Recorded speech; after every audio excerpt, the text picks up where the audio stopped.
week in September is our first one. So, yeah. Welcome. This is the Jordan School District Board of Education meeting. Today is August 22nd, 2023. We are in the JATC South building, and we have 5 board members here. We'd like to excuse Mr. Bryce Dunford and Ms. Nikki George. They're both actually on their way and should be joining us very shortly. And we do want to say to everyone, happy first week of school. It's been great so far. We're on day 2 for high schools and 7th graders and day 1 for the rest of middle school and elementary school. So welcome back to school. It's exciting. It's a exciting time of year. Fun to have everyone back in buildings and to feel the energy. We have, because a couple of board members aren't quite here yet, we're going to switch around the order of the agenda. And we're going to start out with item B, which is our Title III policy. So we'd like to welcome Ms. Loveday to the table, and we'll start with Dr. Anderson. Thank you, and yes, and happy first week of school to everyone.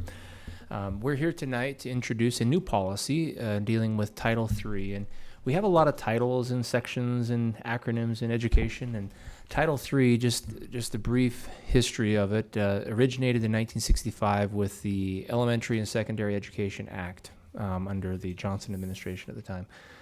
Since then, it's been reauthorized with the Bush administration in 2001 with No Child Left Behind, and again with the Obama administration in 2015 with Every Student Succeeds Act. I think the ESSA is that. Mm-hmm.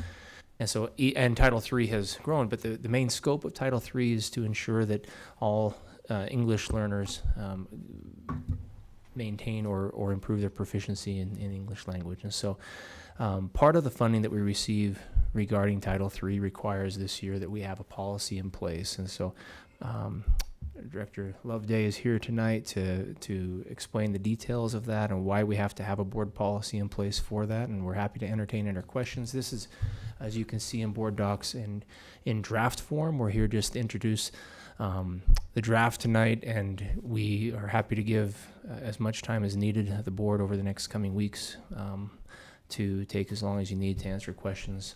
This was modeled after USBE policy. They gave us the language, and we've tweaked it to suit district names and goals. So with that, Ms. Loveday.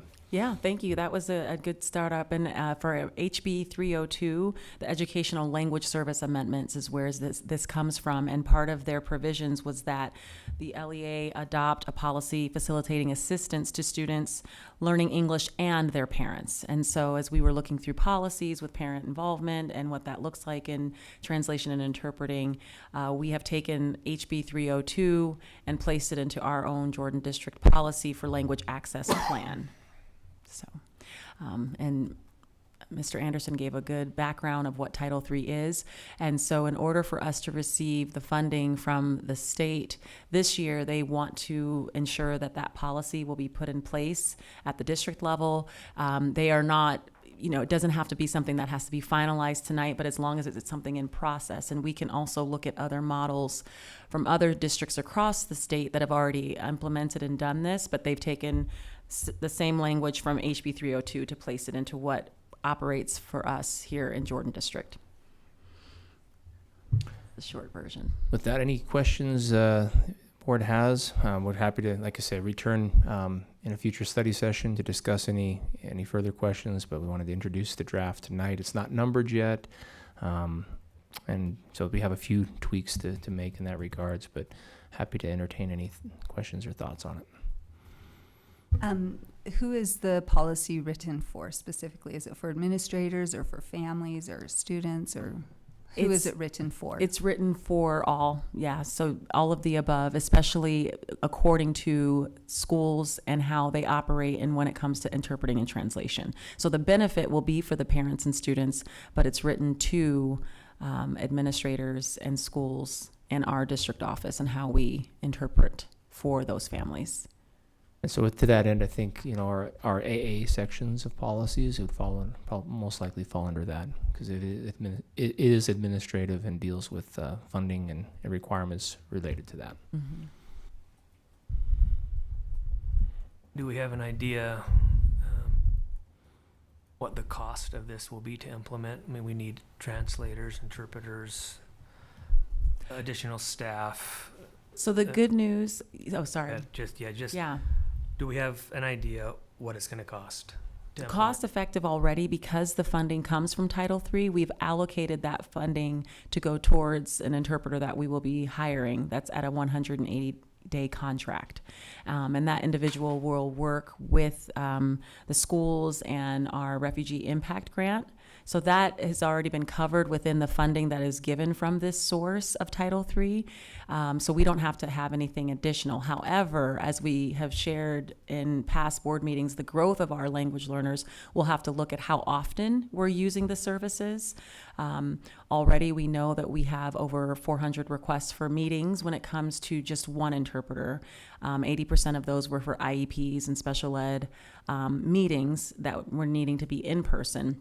And then we contract with a program, a group that is already contracted through the state, and we utilize that and we track that fund. So we have funding put aside already to translate. However, with the growth, we don't have that answer when it's needed, but it definitely is something that will need to be looked at and revisited.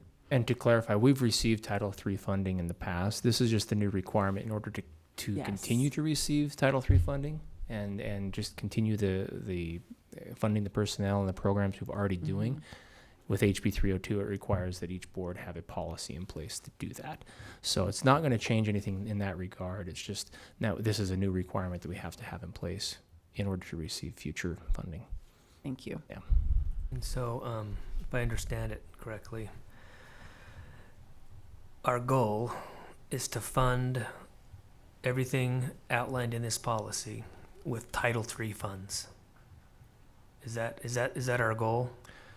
Or are we going to be, I guess what I want to avoid is, we talked about growth. And I don't know where we fit with other districts as far as the number of students and families who need this type of service. It seems like I remember we were high compared to other districts. We have more than other districts. Comparatively, we're probably third compared to other districts in how many we are receiving. We're at 4,500 language learners.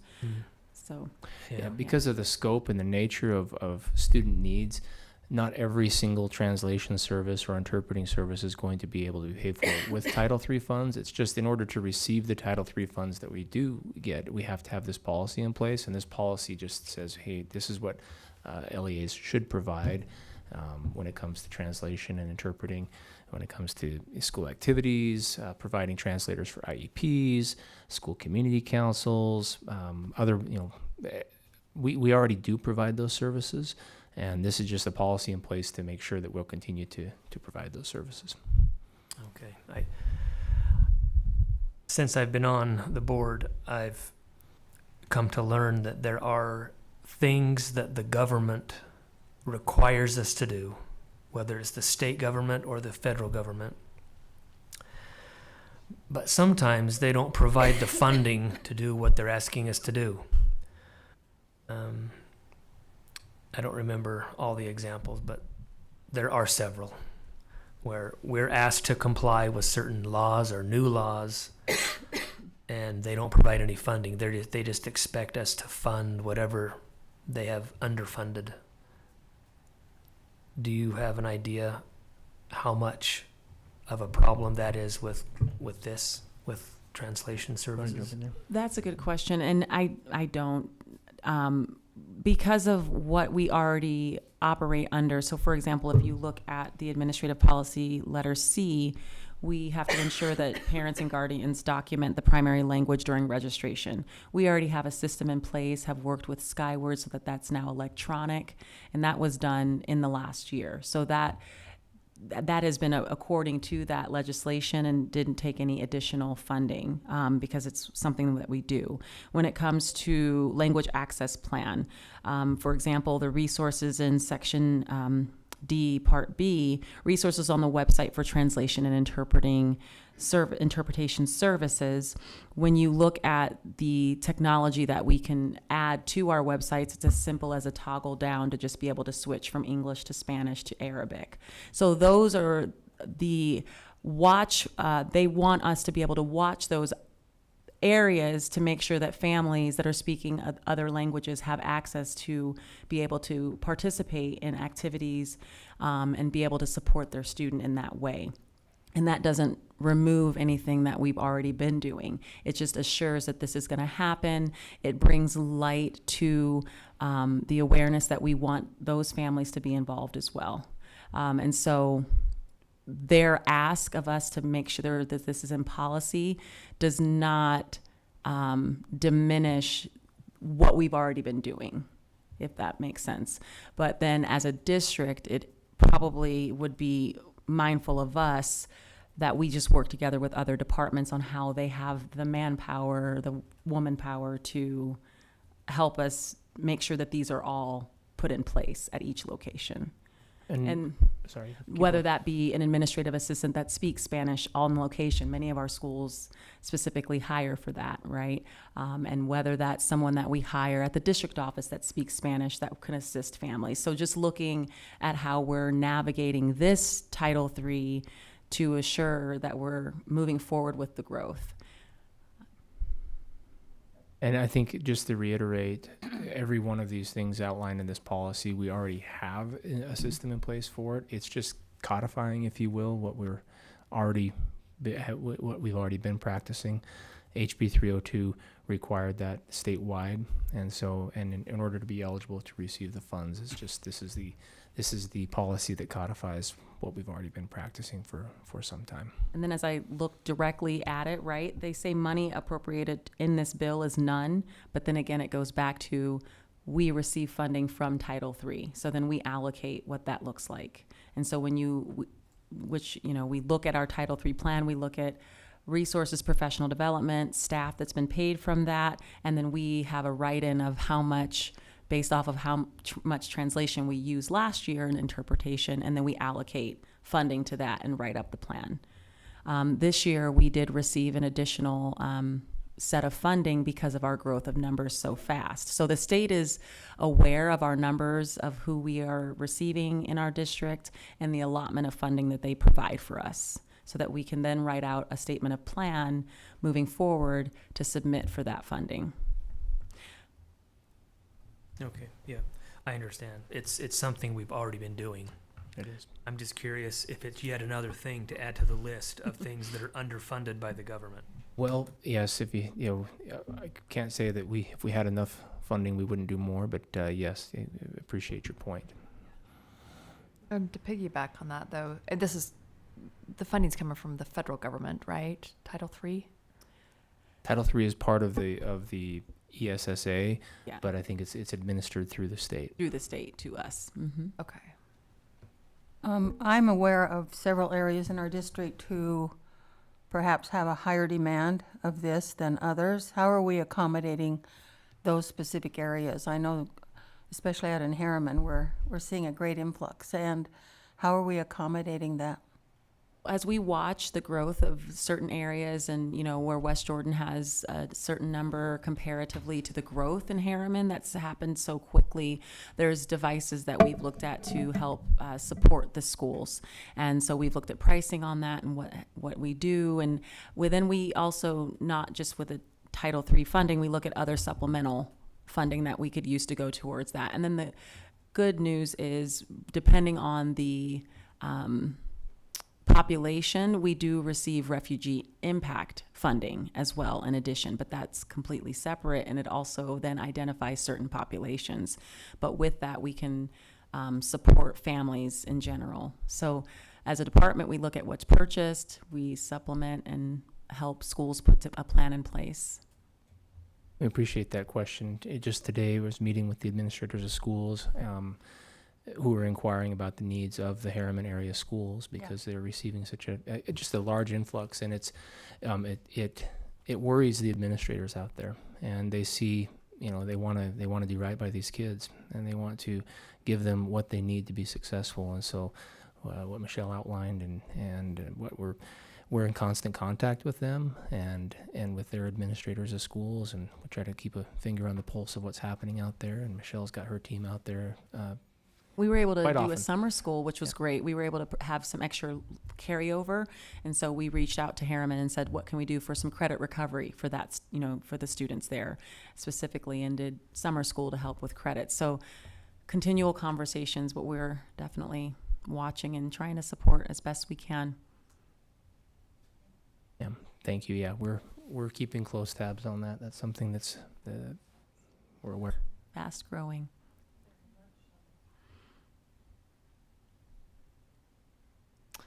Okay, so board members, we need to give some direction on this about either changes to it or that we're good with the direction it's going. The earliest we could vote on it is September 26th meeting, so we could have it brought back to the next study session if you want to talk further about that, where it comes to a vote September 26th, or later if you need more time.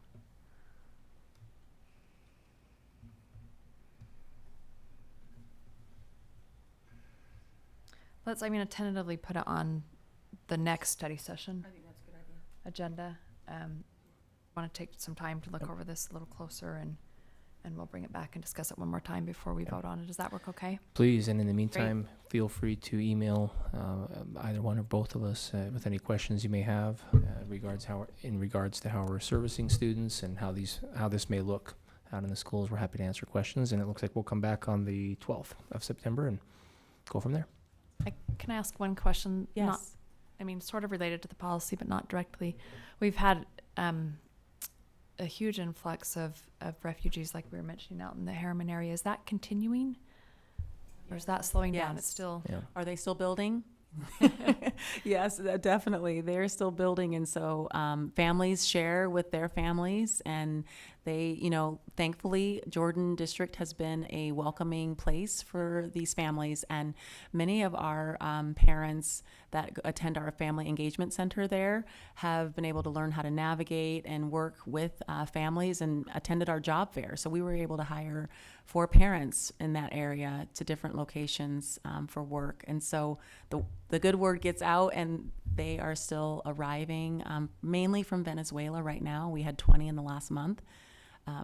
So they're coming, and many do multi-generational living in those situations that we also want to help support. So we work very closely with McKinney Vento and Hilda in her department as well, and the foundation for donations and other supports. well, great. Thank you. And thank your staff for all that you do to support these families. Thank you. I'm sorry, I have a couple things. Just when I was reading through this on G, when it says at the end, it says utilizing the district's translation and interpretation services to translate enrollment, academic, and behavioral documentation when appropriate and reasonable may include but not limited to. To me, it seems like it might be easier if it says but is not limited to. May include but is not limited to. Is it necessary to have it say may include but not limited to? Because for me that it doesn't make sense. I wasn't talking earlier about removing limited, but just, and then also in You mean adding the word is? adding the word is. It just sounds a lot, and it might just be me, but sometimes my brain gets stuck on things that should have been drafted, and maybe this is how it's supposed to sound. And I would refer to Paul on that, because it is legalese that was taken from 302. Yeah. So And it's also in H when And it it's in- says yes. translation of critical communication will include but not limited to. And so even there, but is not limited to, or but not be limited to, will Right. include but not be limited to, or is not limited to. And it might be a nitpicky thing, but that's why I asked who this is written for, because if it's for families to understand, I think that having some right, agreement might make it easier. right. But if it's strictly for administration to interpret for people, then If it's going to nullify any of the ball with the is, I would maybe, but I can't imagine that that would nullify any part of the requirements that we have here. So if we want an is in there, we got an is. We can wordsmith it. No problem. yeah. We'll thank bring it you. back. We'll put it on board docs with Yeah. as as proposed. Okay, thank you. Thank you. Thank you so much for your time.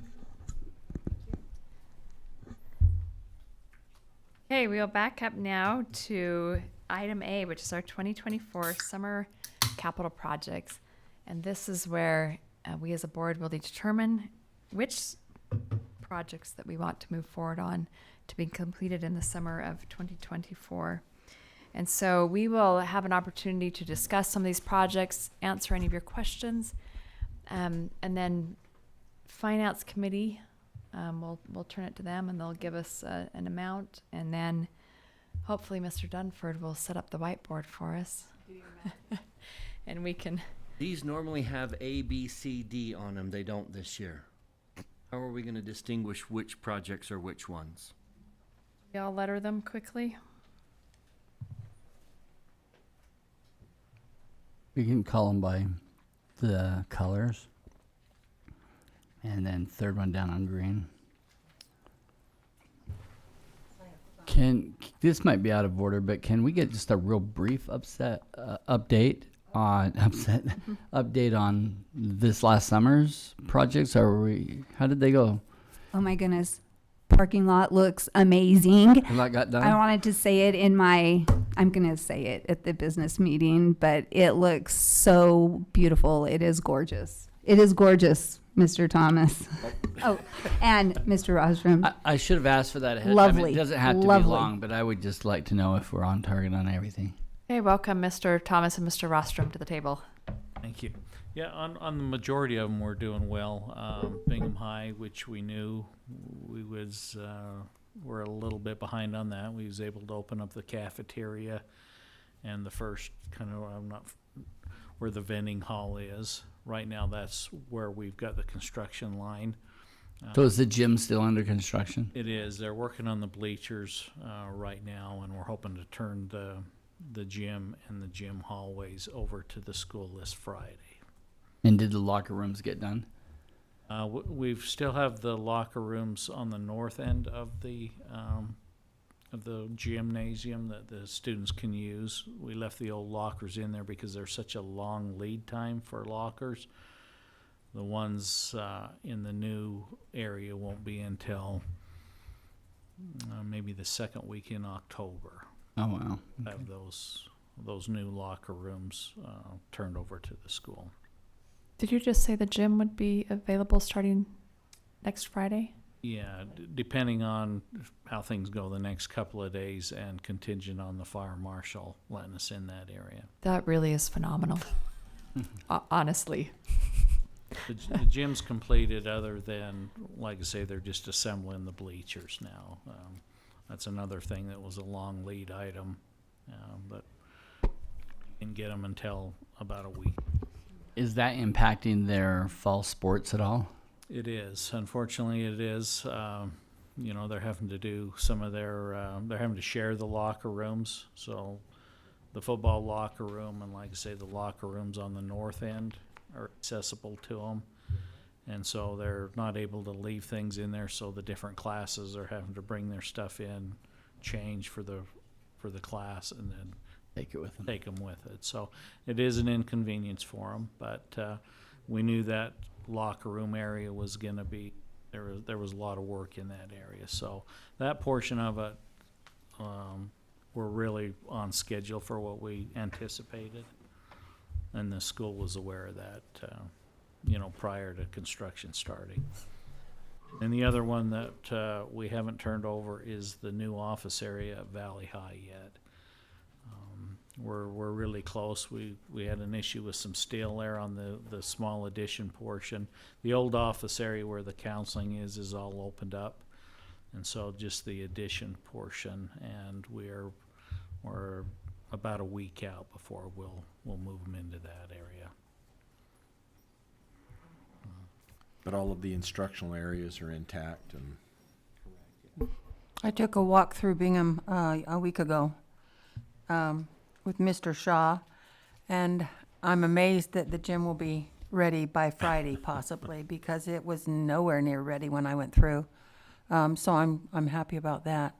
Yeah, we were right down to the wire, even on the cafeteria area, but they stepped up and we was able to get that opened up. We found final clearance Saturday about noon. Good. 9 weeks goes by really fast. When you're busy.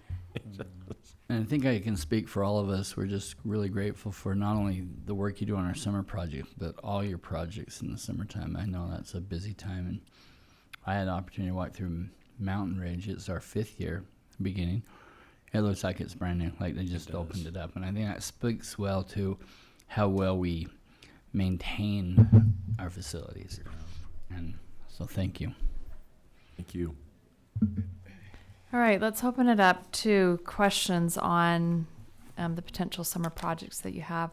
And I will just remind board members that there is, on our document, there's a column with rough estimates, and would ask you to please not state those numbers in the public meeting. Those are very rough estimates, and we want whoever is bidding on these projects to give us the best bid possible. So we don't want to say, oh, we think we'll spend this much money if we can get a bid that's lower than that. So just don't say dollar amounts, but you can talk about the projects and ask any questions that you have.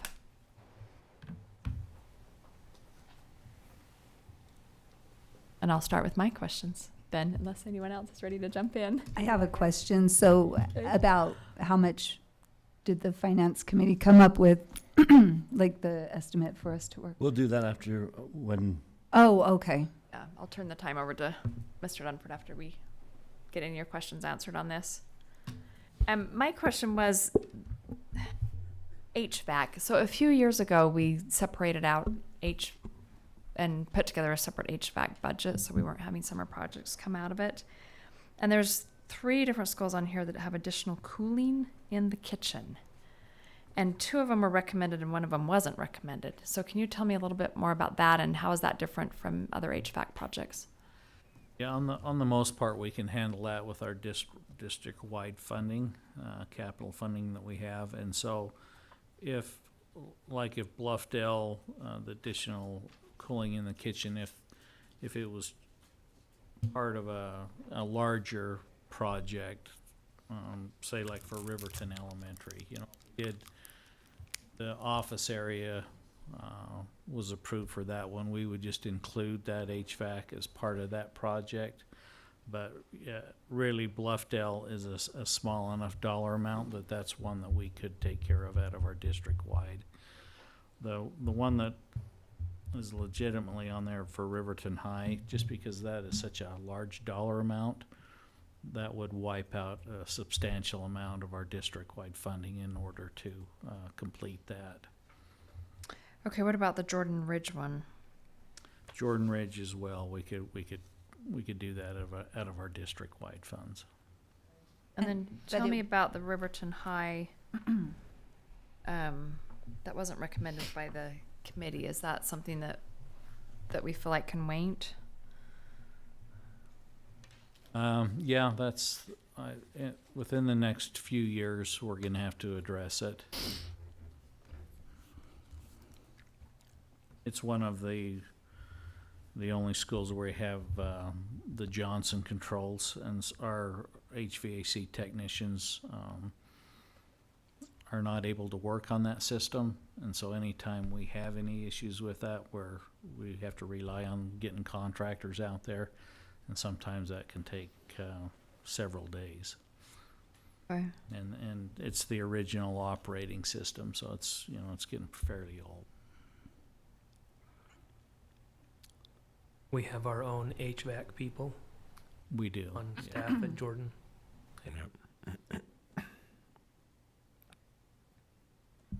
The parking lot at South Jordan Middle has come before the board prior to us and was denied. But I noticed the word safety modifications. Is that project still the same as what was presented to other boards, or is this different? It is. What was proposed is doing something similar to what we have at Oker Hills Middle School. I don't know if you're familiar with the separation on that parking lot, where we have 2 separate parking lots and a bus drop off in the middle. In the middle. It seems to work really well at Oker, and so that's how that was originally drawn up, was very similar to Oker. And I remember what was heated on that one is that you would take the front grass out, Correct. and that would be the same. It was the, here. yeah, the north field. And South. the school and the community was very against that, losing that grass space. Is the school now supportive of it? Ms. Richards? Well, I attended 2 school community councils where this was discussed. The new principal is very, very on target with this. He'd like to see it done because it has been a problem, a big problem for many years. And the school community council, which involved teachers and counselors and parents and community members, seem to be in favor. Now, we haven't done a survey, but, you know, that's been on hold now for what, 6 or 7 years? At least, yeah. And it's just been a problem, an ongoing problem, and it continues to be. We've got a lot of people along 2700 West that won't allow them to park in front of their property. So there really is limited parking, and it becomes a safety hazard when kids have to cross 2700 West and through the parking lot. So that would be the problem. It seems to me that one of the big pushes, people that pushed back was the lacrosse community, because that was the Right. lacrosse field. Are That's they right. still using that as a lacrosse field? Because since then we've have the turf fields, we turn on lights. I think there's more accessibility to our other facilities. Do you know at all if that's I mean, being originally used? that was the case. They had kind of taken ownership on that field and, of course, didn't want to lose that green space, but there are other fields where it's available to them. I know the backfield is available sometimes, and you're right, the turf, et cetera, is available at different times for them. So I think we can accommodate lacrosse in a really good way, a good positive way, but still get this done. I think that's the tough thing in that community is they have a lack of equal green space that other schools have. As you know, we're working on that as well. And just a reminder, when this project was put on hold, I believe we had obtained 80% design drawings on that day. Wasn't that correct? That's correct. So we've maintained those. So really, the design portion, I'm sure there's going to be some slight modifications, but the majority of those designs have been obtained, and So the cost to bring it back to us is not high. it will be less. Yeah. That's on the design. It was back in 2014 when we originally put that out to bid. Can I just clarify for those listening who are feeling as confused as I was? We're intermixing Bingham High School and South Jordan Middle School in this conversation. And so I just think we need to clarify that when we're talking about inequitable field space and whatnot. Bingham High School's lacrosse team plays on the South Jordan Middle School space. Thank you.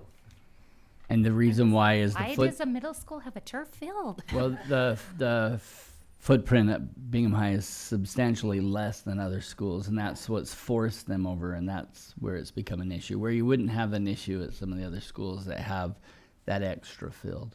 I totally follow you now that I know we're talking about Bingham, not South Jordan Middle. We always talk in code, so Nikki's confused. You remember that conversation 6 years ago, right? I know. So I'm assuming conversations will be had with Bingham about the needs of their lacrosse program and where they can practice if we move forward with this. Yeah, I haven't been involved in those discussions. So. We know that the girls' soccer, I still believe, uses South Jordan Middle School, and lacrosse, I don't know where they're practicing right now. Anywhere we lose green space, whether it's at South Jordan Middle or elsewhere, we'll look at the records and see who's been renting that space and have conversations about what other space we can make available to them. That's not to sound like there's just this easy switch and no worries, we'll find another spot for you, because I know people are attached to the particular spots that have worked for them over the years. But if there's a loss of green space, we'll work directly with those groups to make sure they have the space they need. I can tell you as a parent who has had a middle schooler at Ochre Hills and a middle schooler at South Jordan Middle School, and so I'm very familiar with both parking lots. And the one at Ochre Hills is beautiful. Much more navigable. Yes, it is. It is so It's much worked better. well. It's That so is much a- safer, and yeah. It's a good design. I taught at South Jordan Middle, so I know how crazy it is. I know our transportation department has indicated that's one of their Biggest concerns? biggest concerns out there as far as parking lots in our school district. Hey, we're dropping off around back. Are they still doing that? Do you Mm-mm. know? There's not room to turn around. So in this new design, they drop off in the middle? Correct. Mhm. Okay.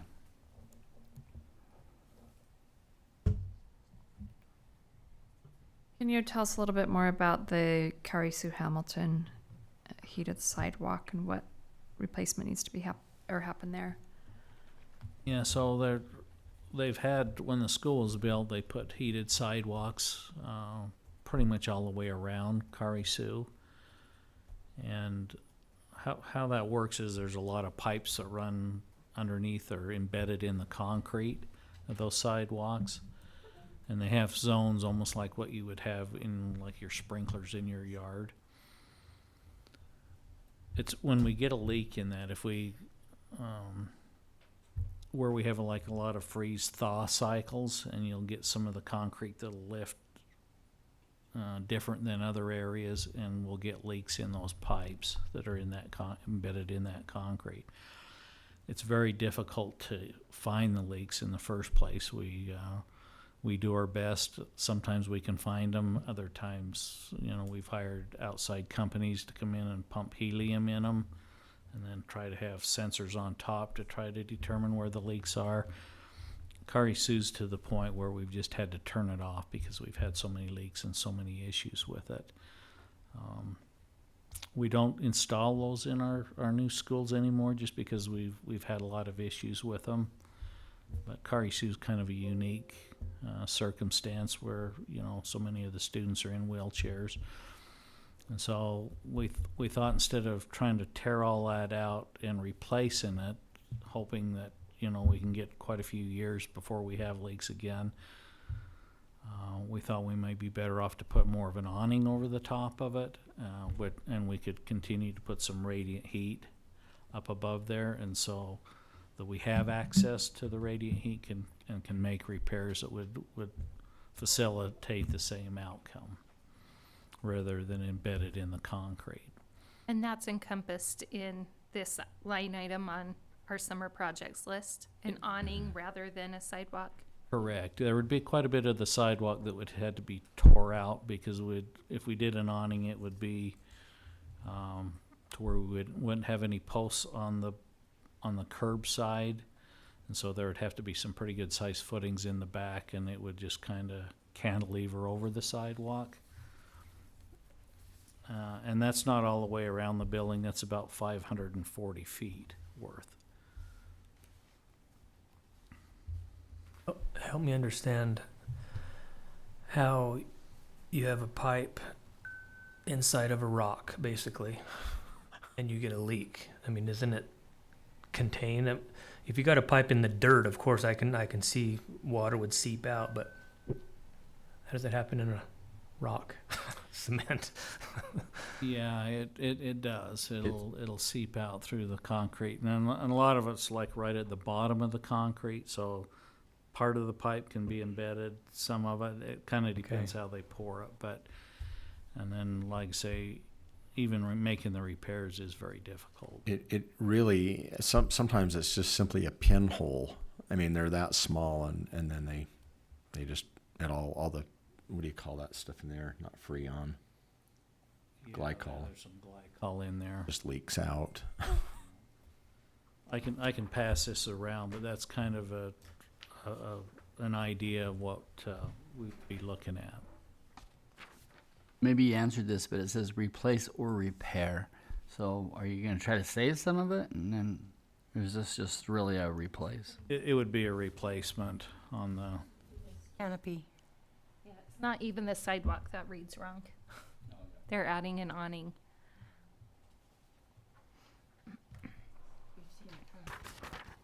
That was a request from the school, either repair or replace it, is how that was. A large percentage of the students at Kari Sue, have mobility issues, so many are in wheelchairs and even on beds that are trying to get into the building in the wintertime, and it just creates a difficult situation. Custodians have done a fantastic job the last few winters of think of last winter, how bad it was, just trying to keep those sidewalks clear and ice-free, so. Well, and the buses need clearance to be able to pull up to the curb, Right. extend their ramps, whatever, and be able to be covered or at least have clear sidewalks, so, yeah. So the estimate that I'm reading is for a sidewalk repair or replacement. Would the awning be a similar cost? Yeah, that- that's what we're suggesting. really what Instead that of should be. replacing the sidewalk, that we install the The awning. description should be changed. Yeah, we can But the change number it. is okay. Mhm. Yeah.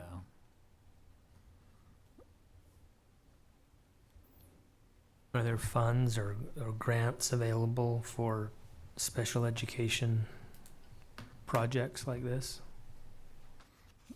Not that I'm aware of, but there, Most special education funding is restricted to prohibit projects like this with its use. They want it used on Kids. kids, direct education, not on structural facility type things.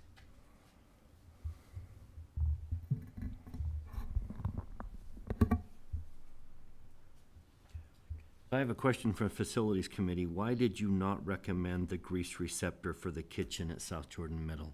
That seems like a big deal. We've tried, I mean, that's been a legal issue, right? Dave, we've got to get those grease receptors replaced. yeah, as long as we're showing progress on them, which we've been able to show the last few years, or, you know, we So it's not a have-to situation. it's not like we have a, you know, But why did the committee not recommend that project? I think it was because we felt like it could be put off another year and still get by with it.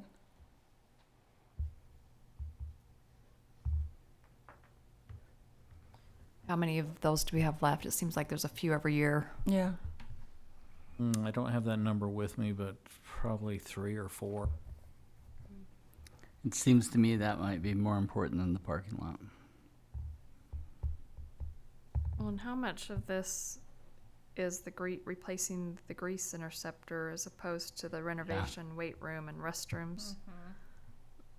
Percentage wise, maybe. Yeah, if we just had to, until we got some engineers involved to see how we had to separate the sewer lines, that kind of depends on the cost of the project. Grease interceptor alone's probably in the range of $500,000. But you'd probably want to do the kitchen at the same time, right? Because you have to pretty much rip the kitchen up to put the grease interceptor in. And let me clarify, we're just going out for the architectures to come back and say, here's what we've decided. At that point, we could separate. But we don't even know at this point what we could separate out and what we can't, right? We could separate the grease interceptor. We just don't know the extent of the work in the kitchen until we get engineers involved. So we could send it out to bid and then have alternatives of the other ones.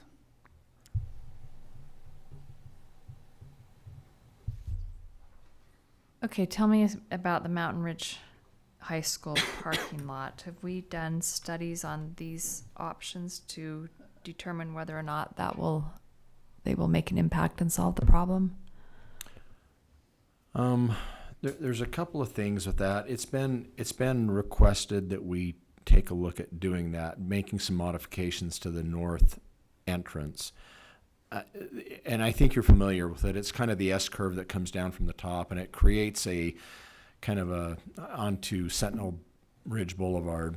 Then there's one 250 feet to the north, which is what people would like to see, I guess.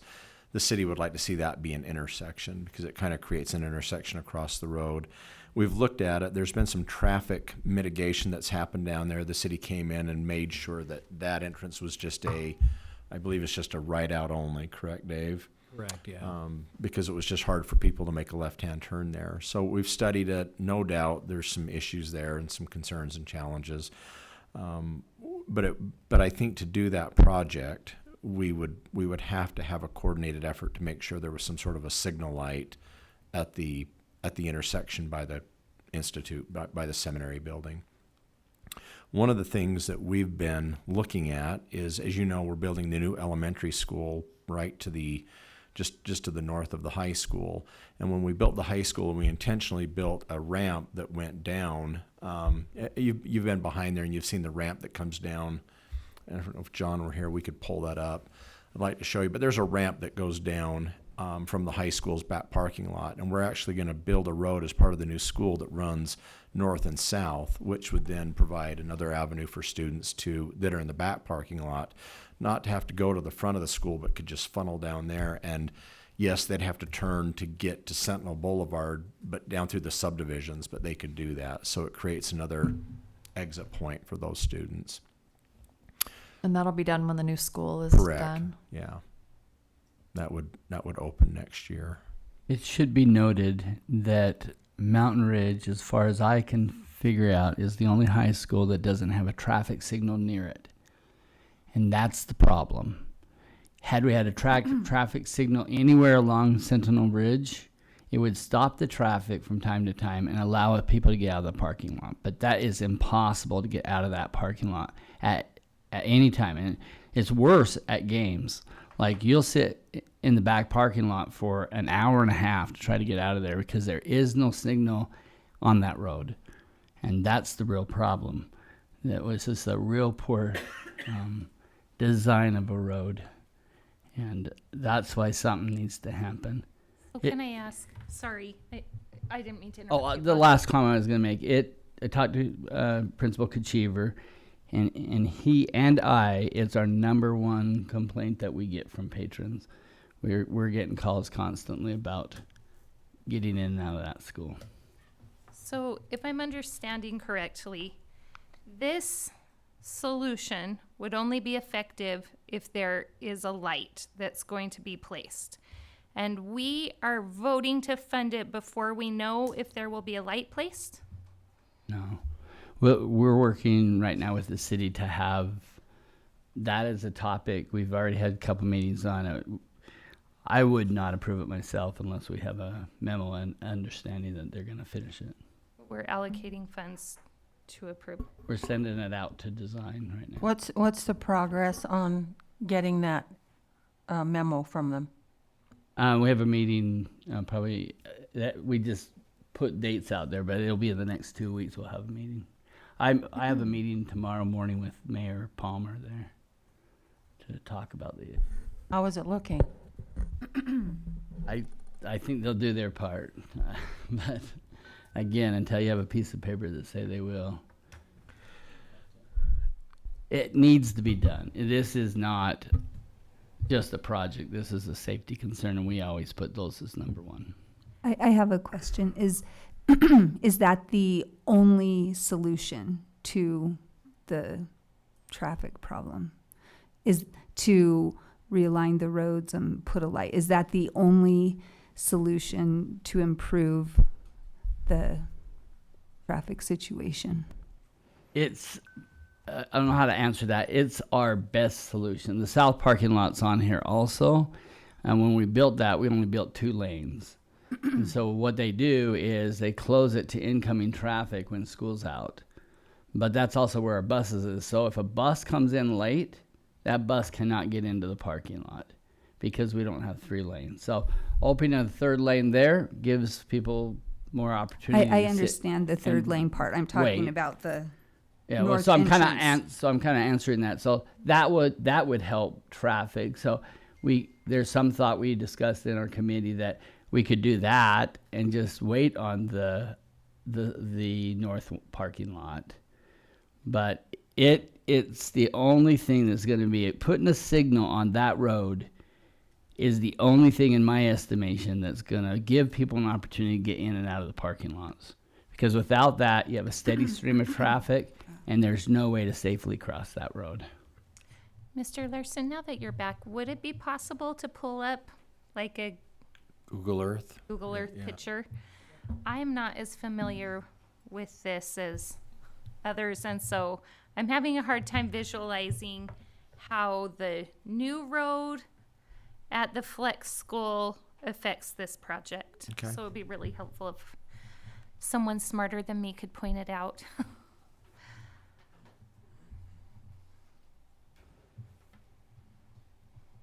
While he's pulling that up, Scott, do you anticipate that the road that will go to the new school would help alleviate that traffic? I think it has the potential to diffuse traffic, especially people that are behind the school, parked behind the school. Yes. We have do. something that's going to happen no matter what. Correct. So there's potential that change that's happening anyway will provide relief. I would imagine that students that are parked behind Mountain Ridge High School will choose to take that road than to go in the front and that. So But remember, that's a small parking lot, and it does nothing to the safety of crossing Sentinel Boulevard. You know, so no matter who goes out there, without breaking up and having breaks in that traffic, even if most kids take the back, it doesn't help the safety of those kids who choose to go out on Sentinel Boulevard.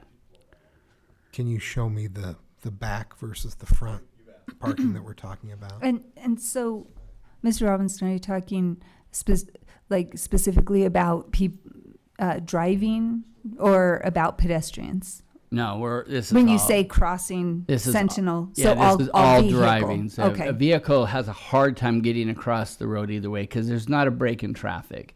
And the more they're building so many houses here, that exacerbates it. I mean, we're not even halfway. We're not even halfway through. We're not like 10% done. So as you can see, this is an old picture. This is an old photo that all these homes are in right now.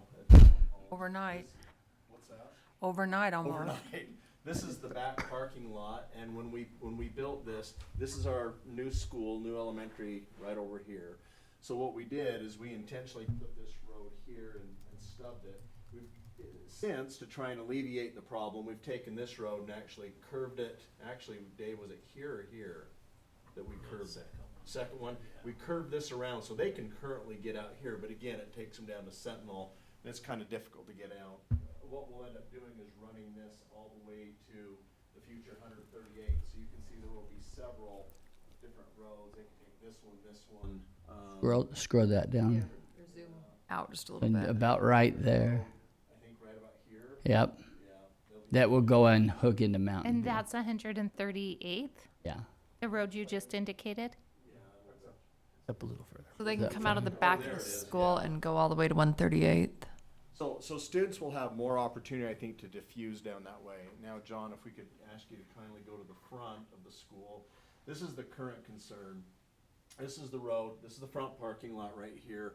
All the students, this is what Daryl's talking about, they come down to here, and right now they can only make a right turn because it's nearly impossible with cars coming around this bend and they're going 45, 50 miles an hour to make a left-hand turn. We put a temporary barrier that doesn't let them. Right, yeah, so Turn there's left. the traffic control there now.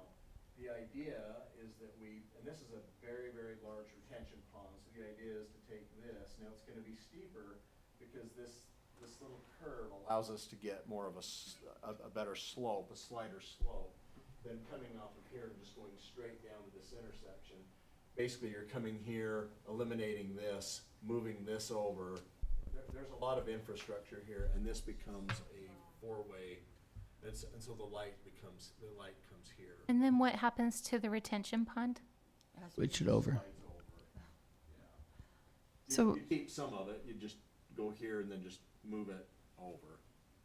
And you said it would be a steeper incline. Are there going to be issues with having a steeper incline there? Nervous about it, yeah.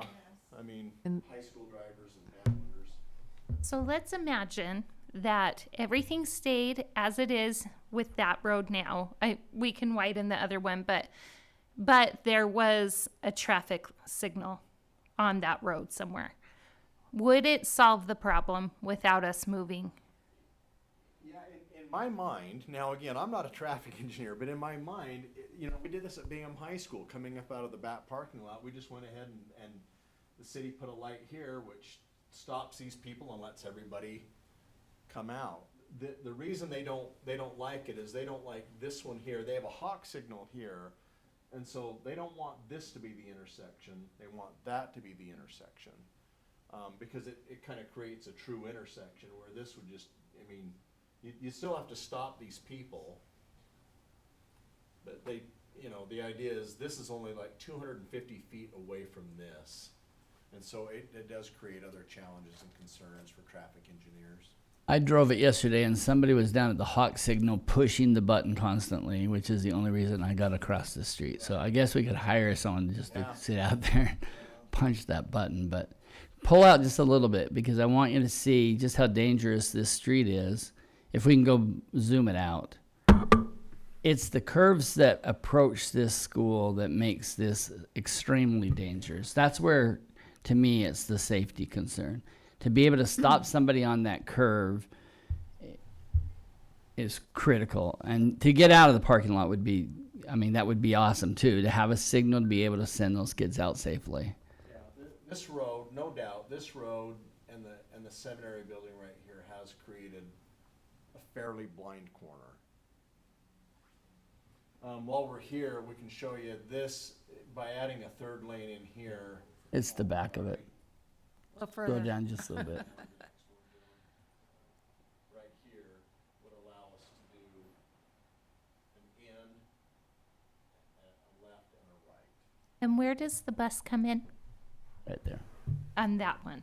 That's the one that gets closed. So the bus has to get there on time, or those two lanes go to exits only. If the bus is late, it cannot get into that parking lot. So that widening that third lane helps our bus.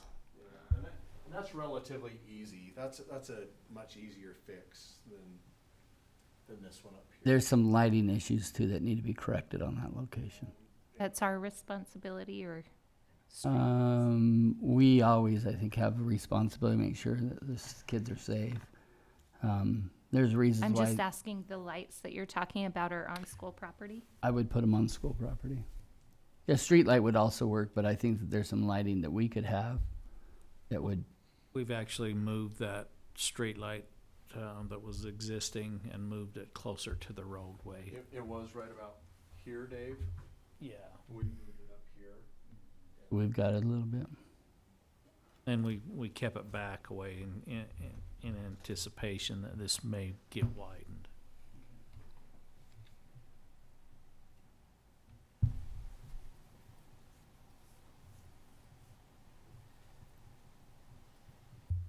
Okay, questions on any other projects?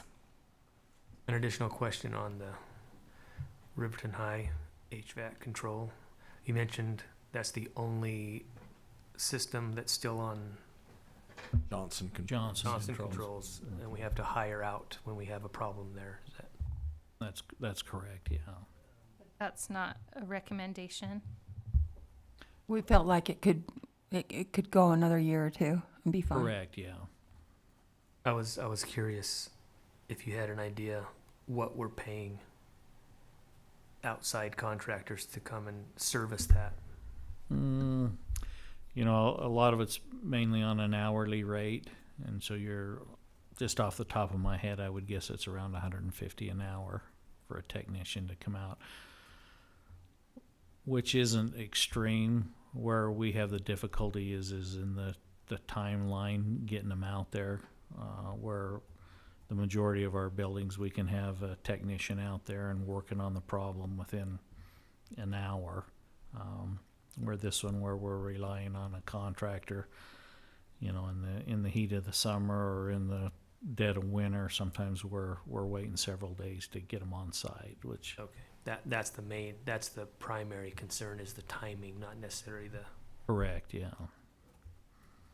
It's a good question. We really are fortunate to have some amazing technicians for plumbing, electrical, HVAC that can respond to 95% of our situations. So it's always a little difficult to rely on.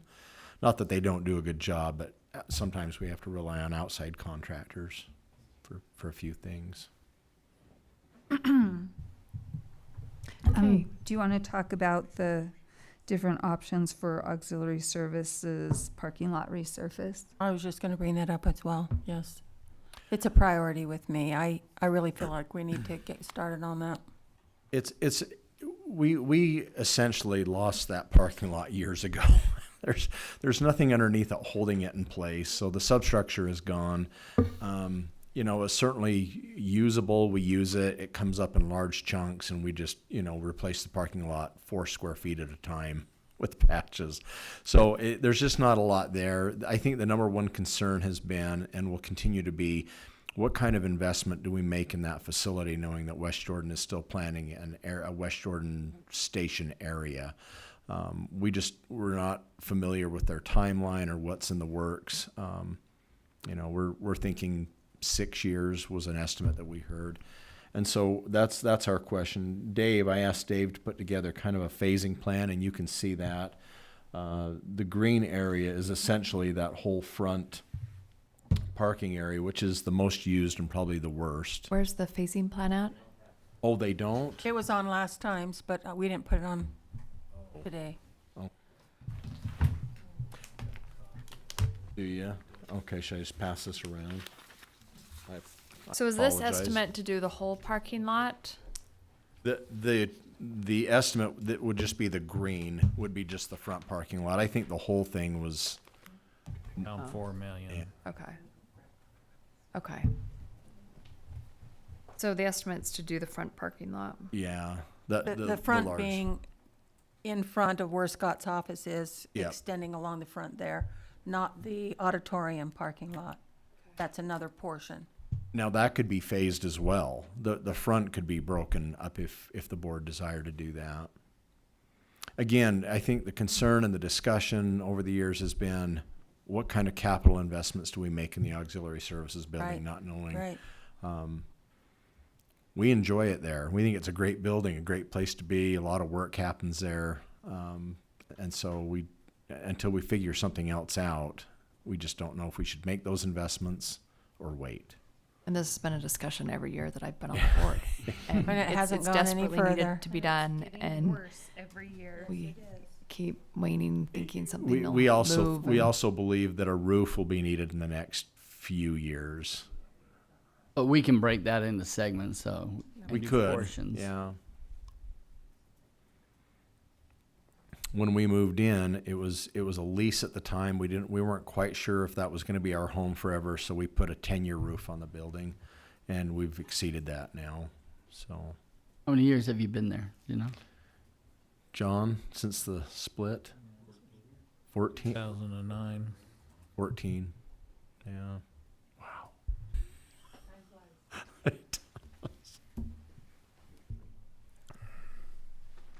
And I'm assuming the front, actually, I know this from driving on it, the front parking lot's the worst of all these phases. Mm-hmm. For sure. It's becoming almost gravel. We did find the Jetta that had been lost in those holes. That's been recovered. We were Yeah. able to get that out. It's touch and go for a while. The bids on the green section? Or is it for all of them? That's the first, that would be the first phase. This estimates, yeah, just. Is just for that. It would be similar to what we just did at West Jordan High School. It would be that kind of an excavation and complete, bring in engineered fill, compact it, and then put new base down. More complicated though, because you use that parking lot every day, including the summer. Yeah, yeah. So we'd have to probably park people out on the dirt for a while during the summer. In if the we chose summer, to. you Get a little don't shuffle. have as many there. That's As the time to many. do it. Yeah. Okay, questions on any other projects? All right, now attached to board docs is a version of the summer projects with letters so that we can use letters. Oh, it's So if you want to refresh board docs, it is on there. So Mr. Dunford, we will turn it to you and Finance Committee. Thank you. Let's do a state of the capital projects budget before we jump into this. Again, we are talking, this budget would be the 24-25 fiscal budget. We are currently in the 23-24 fiscal budget. So any expenditures for what we're proposing would be in the 24-25 budget. We believe, and again, here's our estimate, we believe that we will end the 23-24 capital budget with a surplus of $72.7 million. 78. That's our estimate. We have typically, in the past, reserved $27 million. Finance Committee is in discussions to change that, to propose to the board that we change that. Now, just to tip our hand a little bit as to why we might need a little bit more money in capital projects, we believe that an appropriate, well, we're starting to have discussions. We have not come to conclusions. I don't want to lead anyone astray. But we are coming to the conclusion that an appropriate fund balance in a capital project is not a dollar amount. It's not even a percentage as much as a task. We believe, we're coming to believe that our fundamental fund balance, our emergency fund, if you want to say that, should fund the construction of an elementary school. Our most common building. So in an emergency, if we had to pull emergency funds, we could build an elementary school. So we are in discussions to propose to the board that we increase that $27 million to the current cost of an elementary school. And then that would be a floating point that as the cost of elementary schools increase, so does that increase. So one of the reasons we're making the proposal that we are is because we think we need to increase our fund balance, emergency fund reserve. But currently right now, of the 78.7 million, we're going to pull out the 27. That leaves us with a balance at the end of this current fiscal year of $51.7 million. 51.7 would be our balance. We believe our revenues for that year would be 51.2 million. If you add the balance to the revenues, you would get a balance of $103 million in capital projects. Our estimated expenditures, again, we're talking about a budget that hasn't even been created yet. But our estimated expenditures on that budget are $51.0 million. So even if we spent every penny of that estimated budget, we would still be spending less than we're taking in capital projects. That's good news. Of that estimated budget, there's some wiggle room. There are some things that are not going to be wiggleable.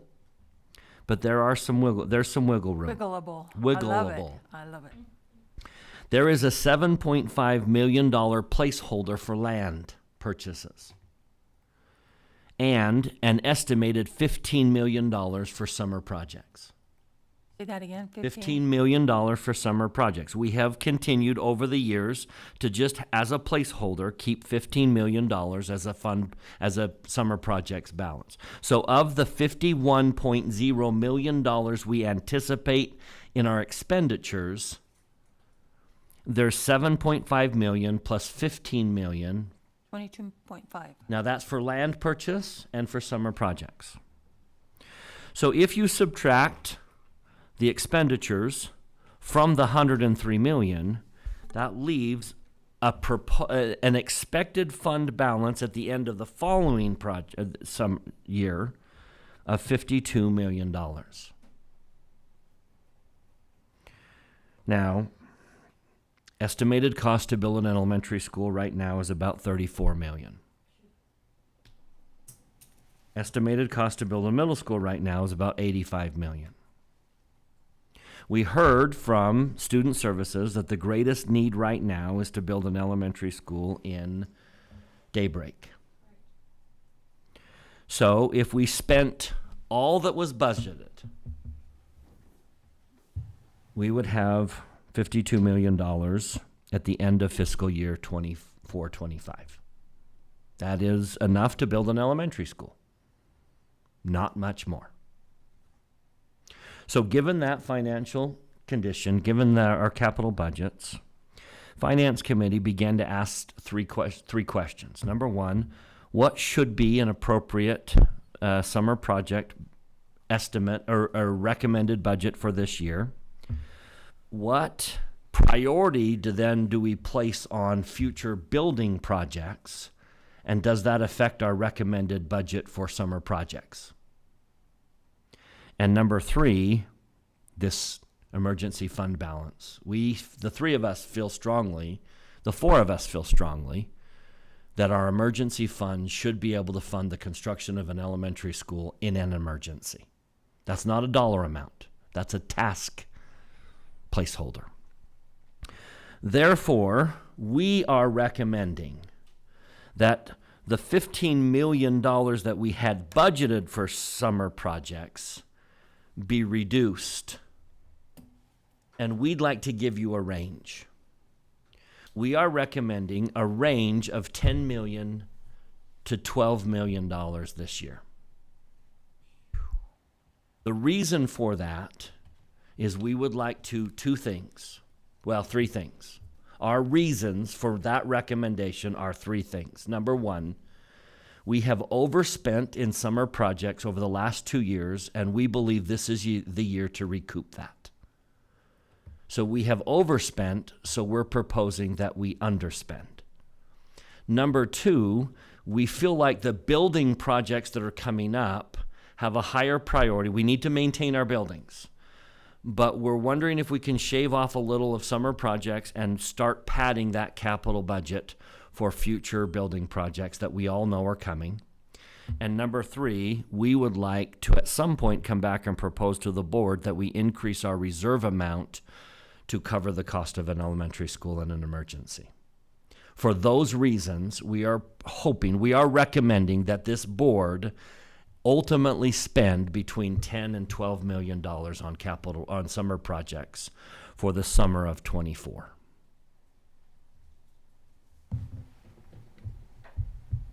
That's our recommendation. And those are our reasons for that recommendation. Why? Tell me more about the range 10 to 12. Because we wanted to give the board a little bit of a target, not a dollar amount. We've never ever stuck to a dollar amount, but we've operated well with a target. So we would say that anything below 10 million is very, very green. That's wonderful.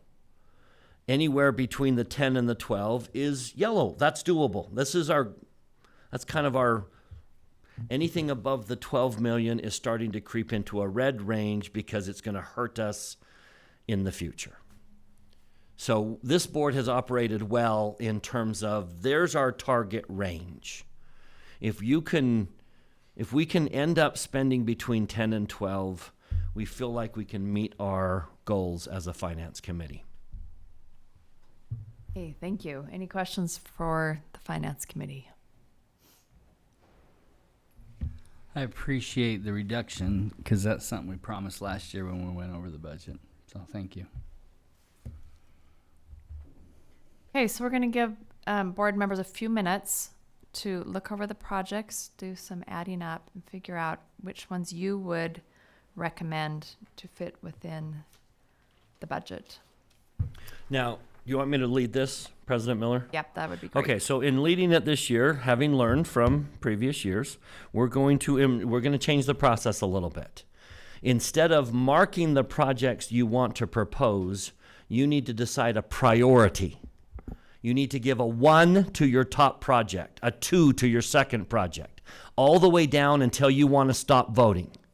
The way we're going to choose the projects is the project with the least number of votes is our highest priority as a board. That one is approved. And then we're just going to move forward until we as a board say, there's the range where we want to start, and there's the range where we want to stop. You said the project with the least number of votes. You meant the least Points. amount. The least right? point. No, to the Points. least point. That's So what our I mean. highest priority project Your is highest number priority one. is number one. So if all 7 of us pick the same, that project would get 7 points. If we all choose the same project as our 10th, that project would get 70 points. So that so way, if everyone picked project number 1 as their most important, but I picked it as my 7th most, then it's 6 plus 7. that's correct. So the request last year was, I don't want a blanket, all these or none of these. I want to be able to say, here's my priority, and my lower priorities depend on what gets chosen. So we're going to tweak it that way. So take a few minutes, and you need to list your projects in order of priority. And then when I get the board letter, you walk up, and based on the letters, you put your priority underneath that letter. Can I ask, so under that, if we stop voting once our priorities are met, then we would get a lower value for things that we're not interested in? Is there a way to indicate, I do not want this project? No, vote for Do you it. just want me to keep going till I get all the way through the Yep, list? I want you to number all the way to X. Okay, All no problem. 24. Because we have no idea how those are going to fall. So we need all 24. You need to rank 1 to 24.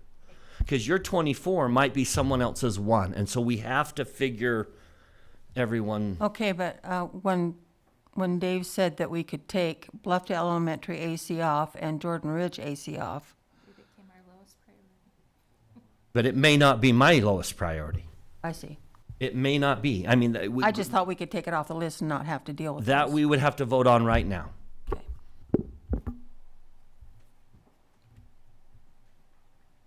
Should we vote to take any of them off the list So, right now to President, simplify this? I would recommend that now would be the time to take projects off the list. So if facilities committee is not recommending a project, I am not recommending a project. Am I the only one feeling that way?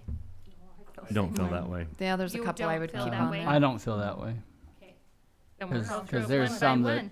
there's at least one that I would recommend that. Then why wasn't it recommended? Do you want to Because throw we're a out? committee, and the committees don't always have to agree. I was there. Yeah, I was. I was sitting right next to you. Let's just ask a couple letters. If everyone's wants to throw it out, then we will. Like what Ms. Richards suggested. What about A? I don't want to throw out A. Okay. A can be covered in our current That's what we're capital saying, budget, so we could though. take Is it that, off is the that what we list. were saying? Yes, We wouldn't have to do it as a summer project. It could just be included in our. right. Out of our district And wide. the same with District Jordan wide. Ridge. So then it needs to be taken off the list. That's what I thought. Unless the board member wants it on. So A and L, do we take those off? Does any board member want to keep A and L on there? A, Jordan L. Ridge and Bluffdale's additional cooling in the kitchen. And what about Riverton Elementaries? In our discussion, we had, that might have been Riverton very, High at the was very higher. beginning. But Riverton Elementary was gonna be part of this other project, so All the other they were projects recommending leaving that one on. altogether. Do you see those other projects at Riverton Elementary? So the recommendation I was to see leave a that on. lot That might lumped have together, come and right- that should have been lumped also. I think I was here the whole Oh, the conversation. I just Riverton missed it.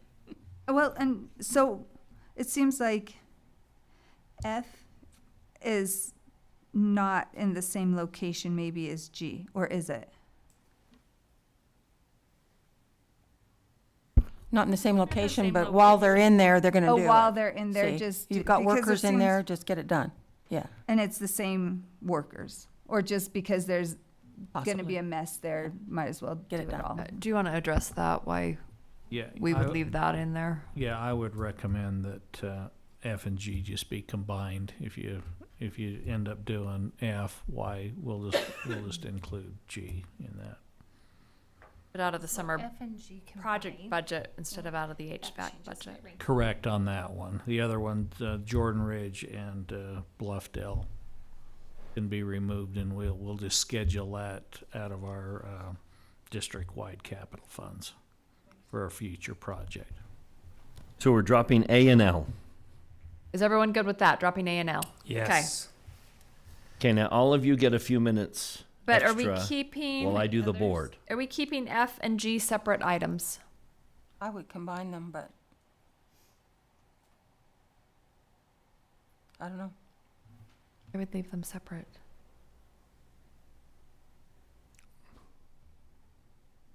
When it comes to voting, is it?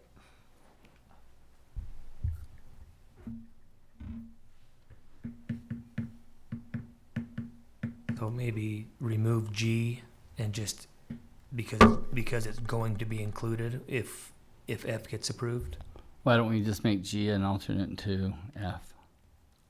An alternate or? So when the bid comes in, it's just an additional cost, so we can select at that time or not. So if you vote for F, you're also voting for G. Well, not You're you are voting- right now, but when it comes to actual approving it, You're could voting for vote the against project it. to be designed. Yes, and that's an important thing to note for anybody listening. We're not approving any of these projects right now. We're just saying that they're going to go out to be designed, and then this conversation will come back when we have some more accurate estimates. So and then F it and will G come just back- should be designed together with an alternate on it. Correct. And then it'll yeah. come back again when we get the actual bid. So Okay, so no G. is everyone okay if G is an alternate to F? So when we go out to bid for F, we'll add G as an alternate. Okay. Okay, so no G. That means you're down to 21 now. Okay, you need to rank 1 through 21. So are there any others that people are interested in deleting? Like I'll use C as an example. Over the years, I've learned that that is an ongoing process that's often happening in our schools, and it doesn't necessarily need to be a summer project. Am I wrong in this case? Well, there's a lot of Is those. this different? Then Yeah. what's the difference with T then? So as our electricians, there is needs or small renovations within a building, they'll upgrade the lights to LED. The way they do it is a little bit different. They just replace the bulbs with LED bulbs in there, but you only get about 50% of the efficiency as a true LED when the whole fixture is replaced. And so it kind of eliminates us for any rebates that we can get when we go to LED. It's better than what they currently have, but like I say, when we're changing them out, it's changing the bulb, not the whole fixture, if that makes sense. And the efficiency is about 50% of a true LED fixture. So all of the ones that used to be on this list and no longer are have had a bulb change, not a fixture change? Correct, yeah, as we went through and doing them, which, like I say, you still get the brightness. The schools like the looks of it, and so it's beneficial for the school. You just don't have the energy savings as a true, complete change out. I think what Ms. George is asking though is when we've done projects, summer projects that have been like a full, take like Jordan Ridge, for example, that was the fixture. I think that's what she's asking. They've been the full blown fixture. It's just as we've gone through the schools on our own and schools have, I mean, everybody wants LED lighting. Without a major project, we're just replacing the bulbs, not the whole fixture. Is that correct? And then what about W, the warehouse expansion? We don't have a rough estimate on that. Is that something that should be removed? I appreciate you bringing that up. I know that's a priority because it's on the list, but the reason we left that blank is there's so many options for warehouse space that we just had a hard time creating a number for that, a price, because it could be existing space that we figure something out all the way to buying a whole new warehouse. But I appreciate you bringing that up.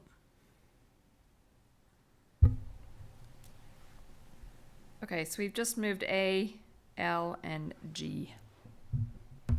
We have 21, is that what we decided?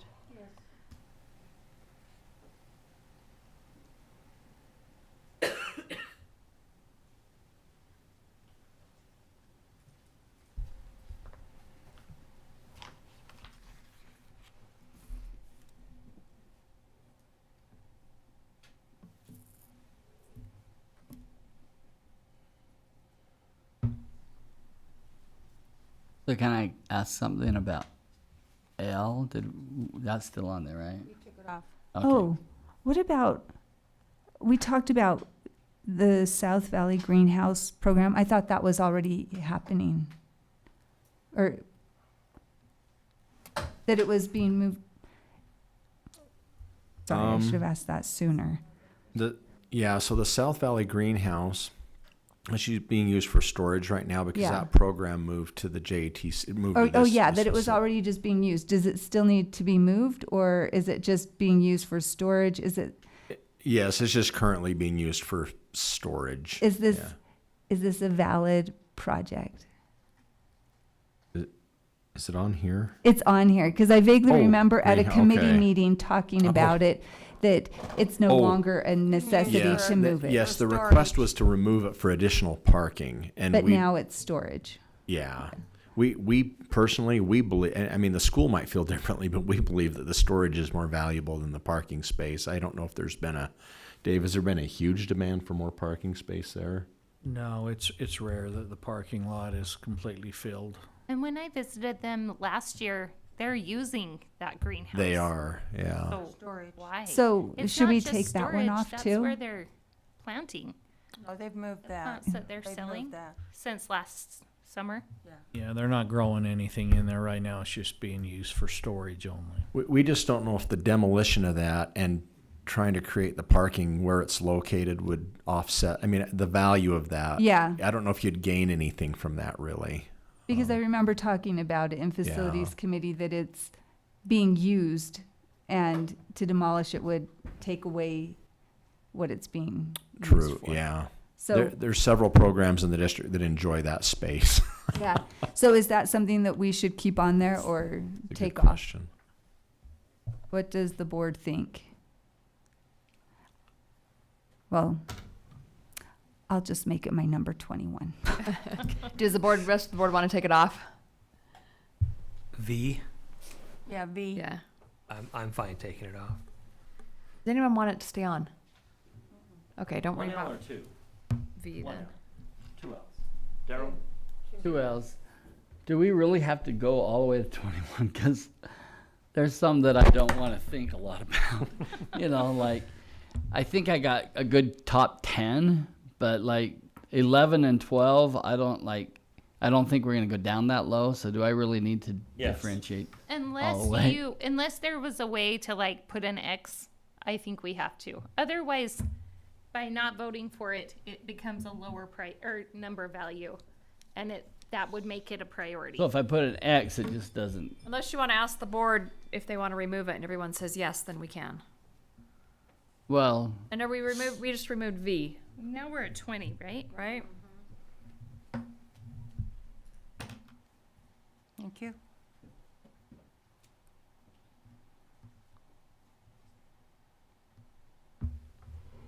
KKI?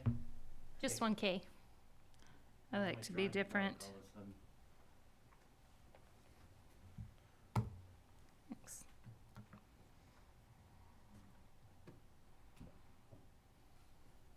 Will you remind me what the new entrance options at Bingham were? And how can we possibly be needing remodel there? We were asked just to provide to make the main entrance a little more dominant for people to know where it is, and this was kind of a rendering Can you see that? that we had the architects draw up for us. We take another one off? V. V is gone.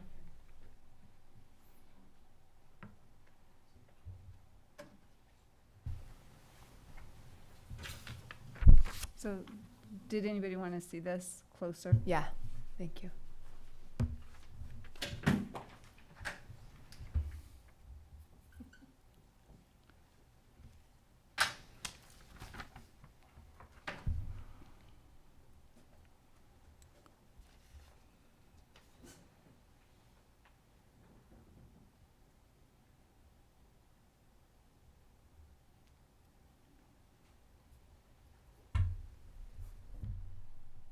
God, I've lost track of where I am.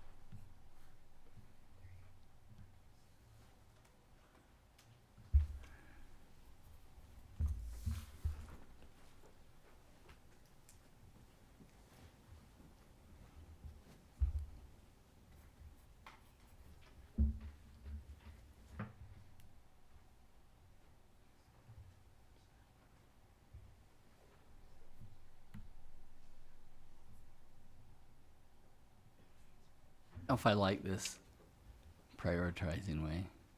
Because if I want to sync somebody's priority, I just rank it 20, right? Yeah. That just doesn't seem fair to me. Because I totally like, oh, I'll just sync that. I Well, don't like. your other option is just exit out, same. Do you But yeah, want but if to I- sync somebody's stuff? No, but I have the potential to do it. I don't think it's a fair assessment of. I don't think it's a fair way to get to what we're trying to do. Mutually assured destruction. Yeah. I have faith in you, Daryl. Can we start writing? Do you have Yep. faith that none of us want to sync a project? Well, I don't know. I just think I don't like the potential of that. But anyways, Can't get past 10. that's me. I found a good 10. And Right.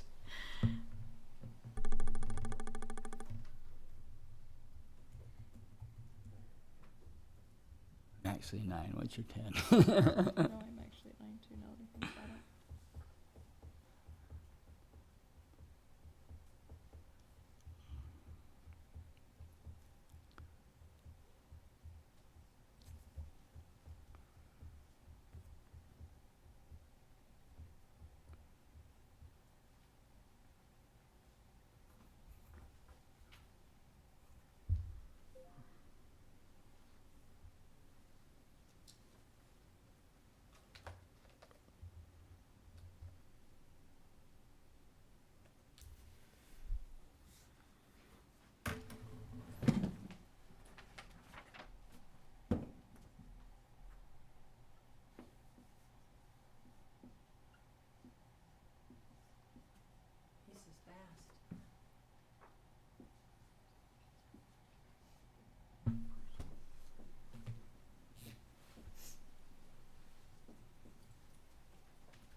Sit down and see if I miss numbers.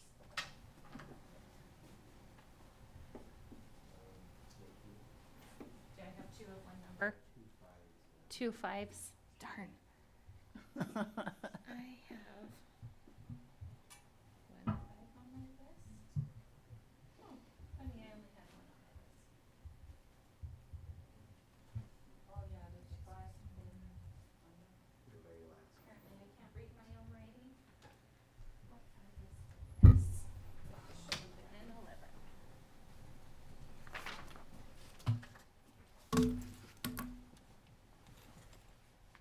Now what errors do I have? You're gonna be my editor?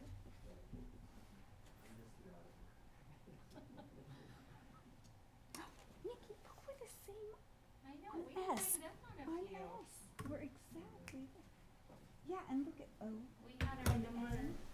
D, this letter D was, oh no, not. And J were pretty I close. noticed we had another. And D. Oh, yes.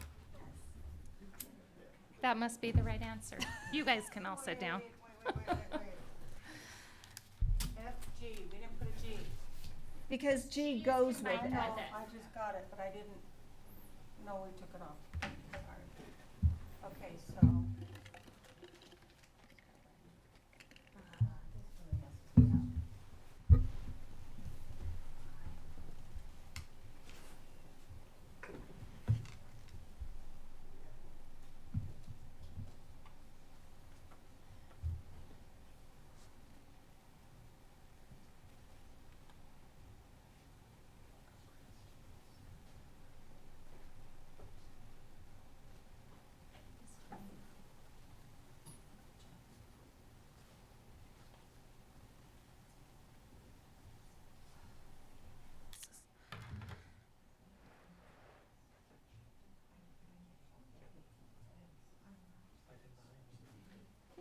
Slow down, girl.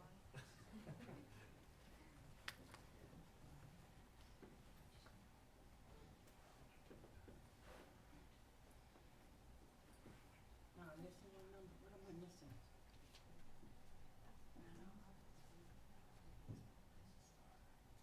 Do I have a 5 up there? You do. It's H. 6. You have a 7.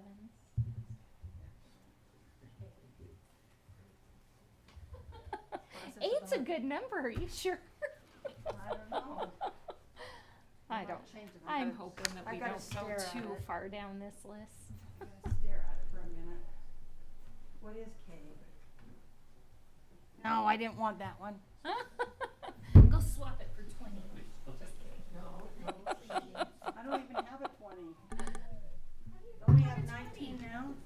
20. Because we took V out. No, that's what gave us 20.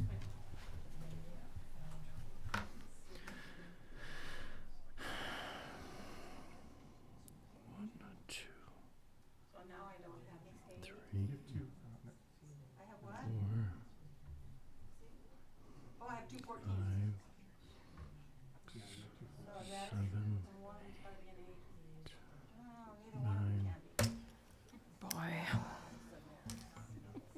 What am I missing? Who's adding all these columns?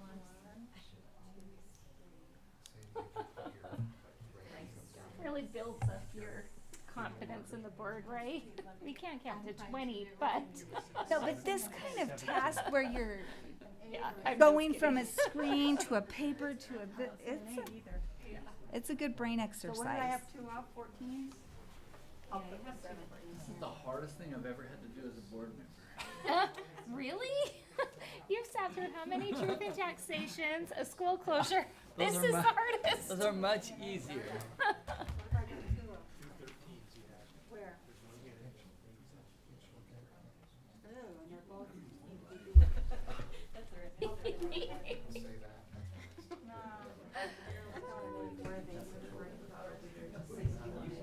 Yeah.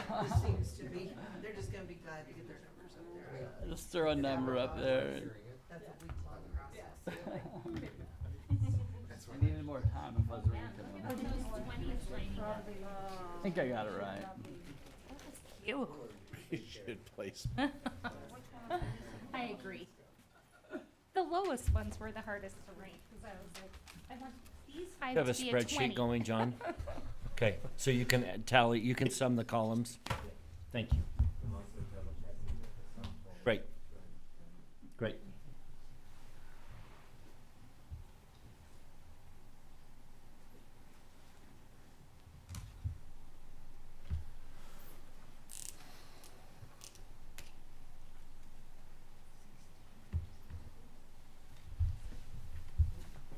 And you know what? This is a good exercise to see that we have things in common. I mean, even though we have different ideas and some things, we Well, and if you take the top 5, they're very similar.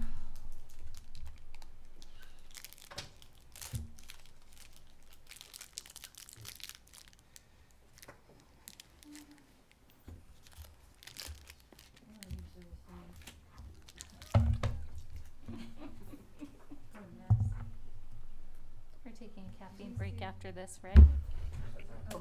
you were looking, you're just thinking.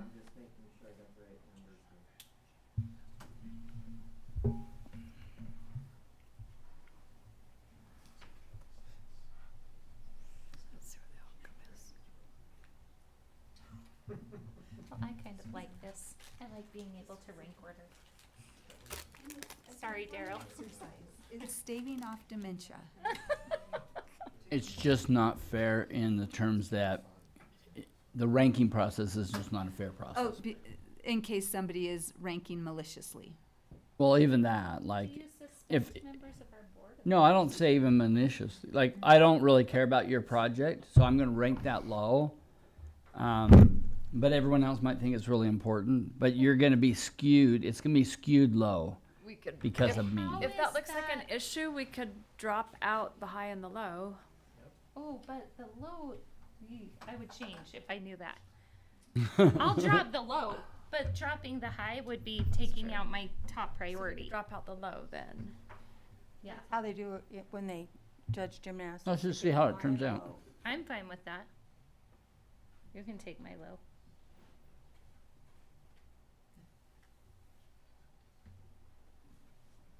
It's fun to see where we align, and some places are so different.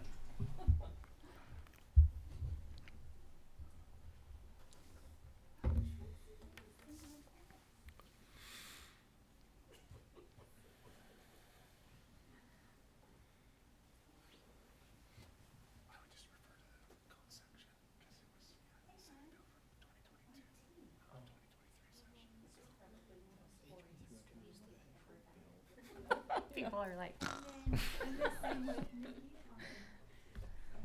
Oh my goodness, but do you know what? I like this because I don't even know what these projects are anymore, but I'm like, look at this, we're like I know. right there. Yeah, same here. I feel this solidarity with you now. I don't remember what the letters are anymore, but. Lisa just likes to find common ground. And look, Daryl, you and I are the same on Q. Nice.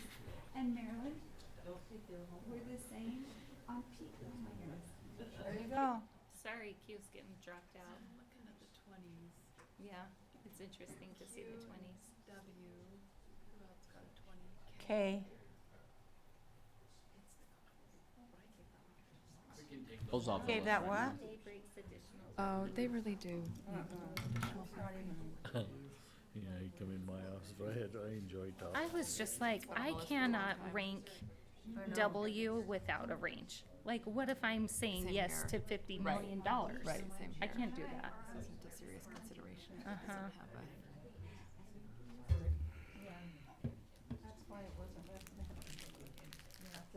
I'm in my comfort zone. Dropped anything not recommended. Well, Oh. Man, we're in a funny place. You're supposed to A tell hammer people so thumb. they can bring you oh, food. no, this is easy. This is a hammer thumb. This is easy.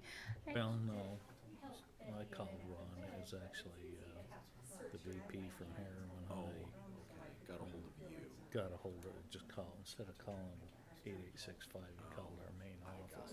So Becky answered the phone, and John Vincent said, we're going into a lockout as per the principal's request. Notice how Bryson went last? So he's already calculated. I'll get the stitches And out. he's gonna Like, how can I sabotage other- maliciously throw these numbers? He had the most time because he knew how he was going to do it. I saw him. He wasn't Happened so peeking. quick that Pete Right. hadn't been able to cover. And then they swiped it. I trust him until I see his scores. Next time I'll try to have A, B, C, D, E, and all the numbers, and then you put in the names, and Yeah, give us be a like lot easier. Spreadsheet. a Ready to go. spreadsheet. Then we could fill it in for ourselves and save John all this hassle. And then I always think if we were to do this on like a Google Meet or Zoom, then everybody at home could be following. When we put it on the board, you can't see it. Yeah, that's true. Okay. Okay, do we need a minute for some calculating? I think John's got it. Want us to read them off? You got dollar amounts too, right, John? You're good with numbers or something. Who was that masked man? That's Okay, a hidden so- talent of yours. Can you give me totals? From B through on?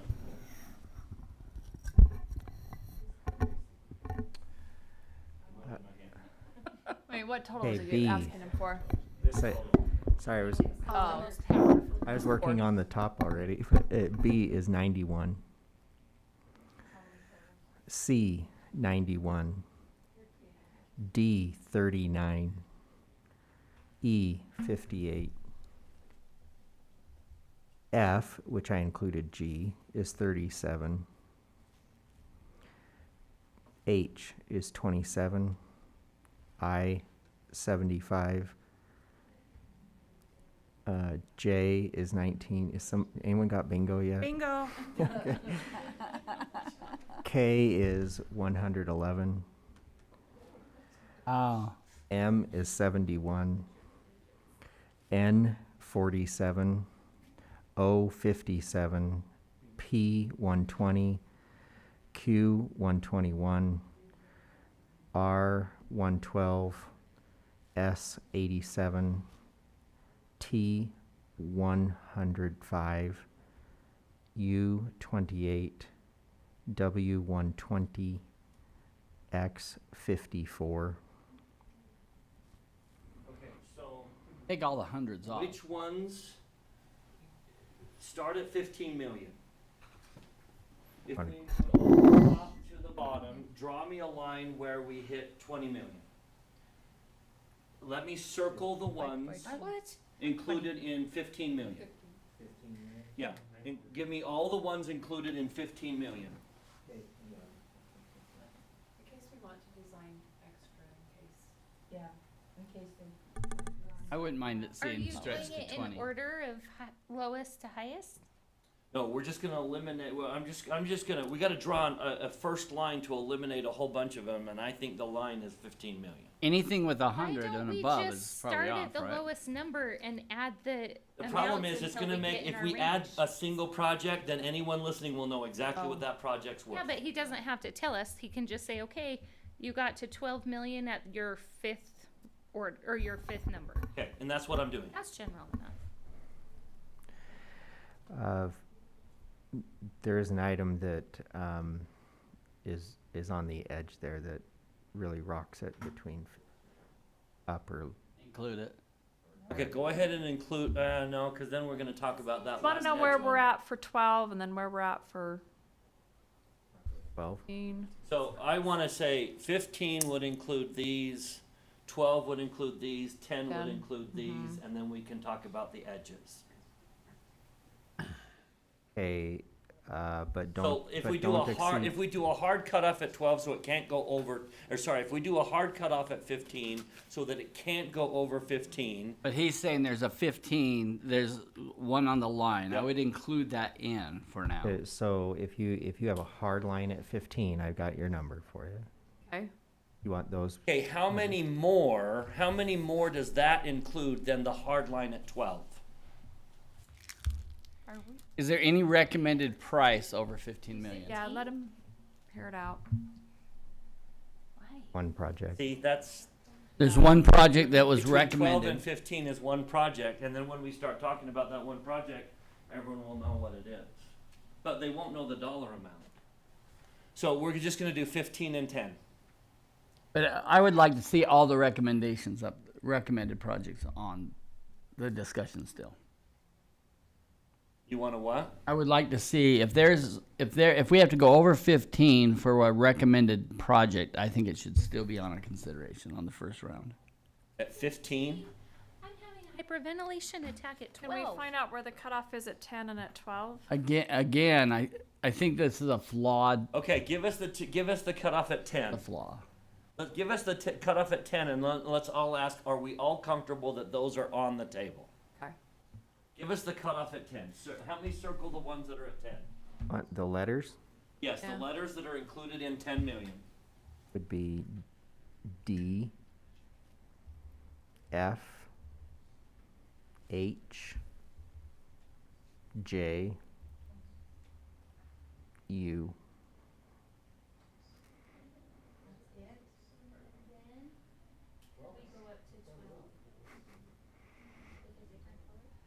Okay, no, let's ask this Well, question the first. thing is too, with X, there are several different, Is there anyone uncomfortable saying that those circled letters are definitely on the table?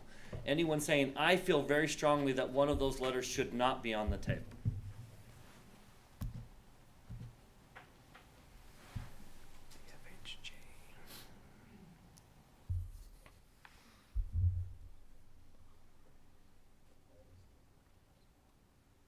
Good with all those. yeah, I really like those ones. Okay, this is gonna be, how many more to get to 12, John? You. Sorry.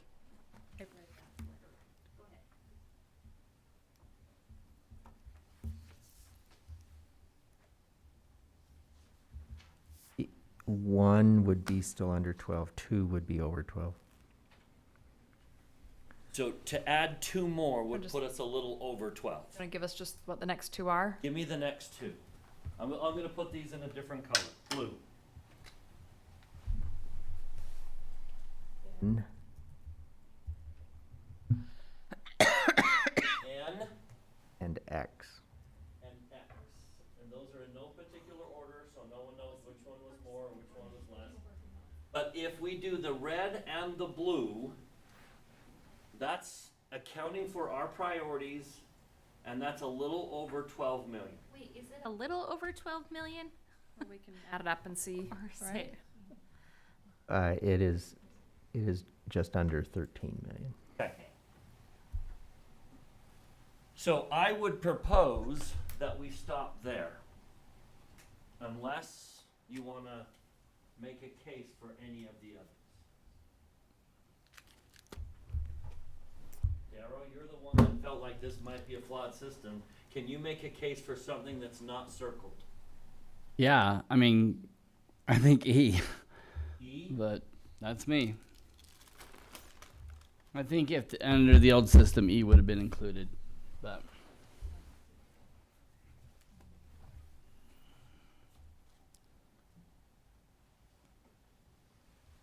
By the show of hands, how many of you want to include E and go over 13?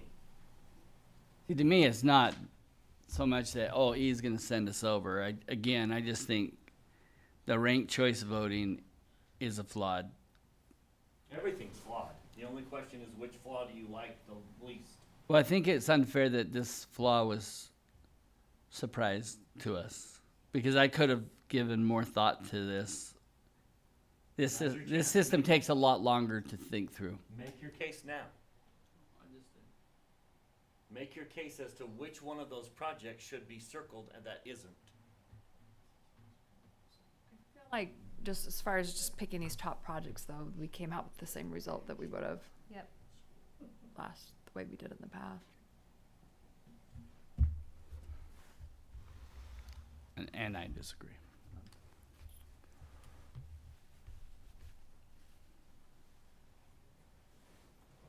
So, President, I would move that we approve the circled projects.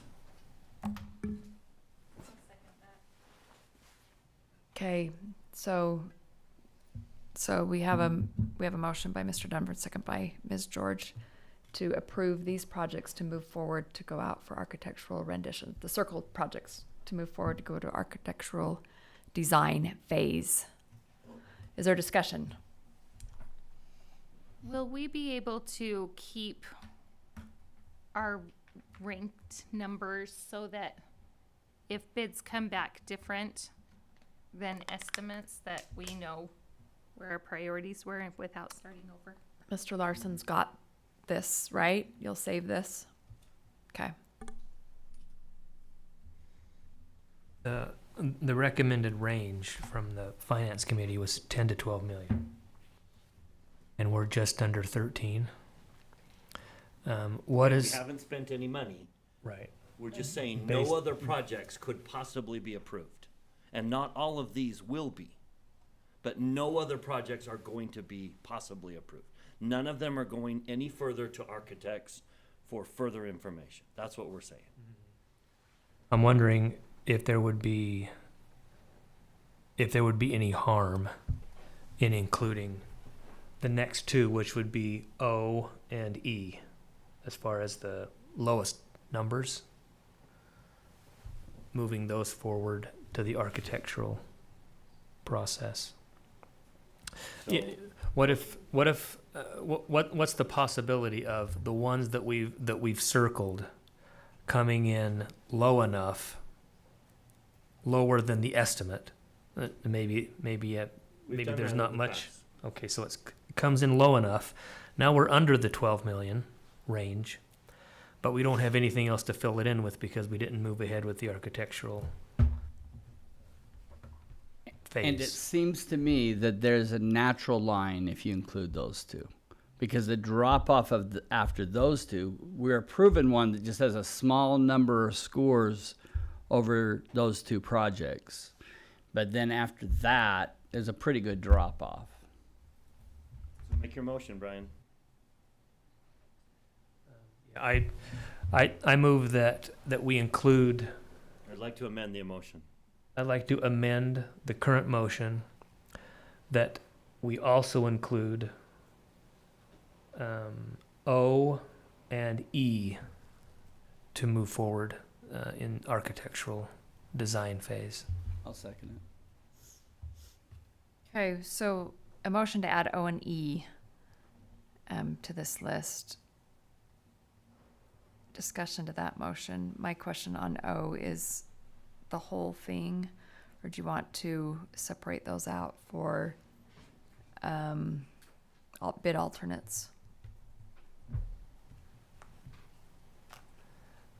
I was my vote on that one was just including the grease, yeah. That was how I made my priority. My number, yeah. I think we could put the grease receptor and put the other parts on the alternative. Just so that, I mean, because they're going to be in figuring it out anyways. Is it hard to add those two as an alternative? What's the price No, difference we between asking an architect to just do the grease receptor and then do the everything else? What are we talking dollar figure? It's just a percentage, right? It's a percentage of what so we talked about what we thought the grease interceptor would be and what the total package would be, and you figure between 6 and 7% for the design. So Of given just- that price tag, of it'd that, be pretty yeah, of pricey. Yeah. So I will vote no to this motion on the premise that my goal is to not be at the high end of the range. And by adding more projects, it feels like we're trying to get to the high end of our range. I mean, we said 10 to 12, and now we're trying to go to 15. I think we really need to be willing to make sacrifices in terms of our budget here. I'm not saying we're going to 15 by including those in the pricing, because I think that at that point, then we could look at them and say, wow, that's way over. Like there was one last year that was way over that I would have loved to have the option to say, I would much rather take these two that didn't quite make it instead of this one that was way over. So, Mr. Barnett, and your motion on O is to go out for architectural design on the grease interceptor, and then Separate from the have the rest. others as bid alternates. All the rest of them as bid alternates. I was Just go out on grease interceptor. just go out on the grease interceptor is what I was thinking.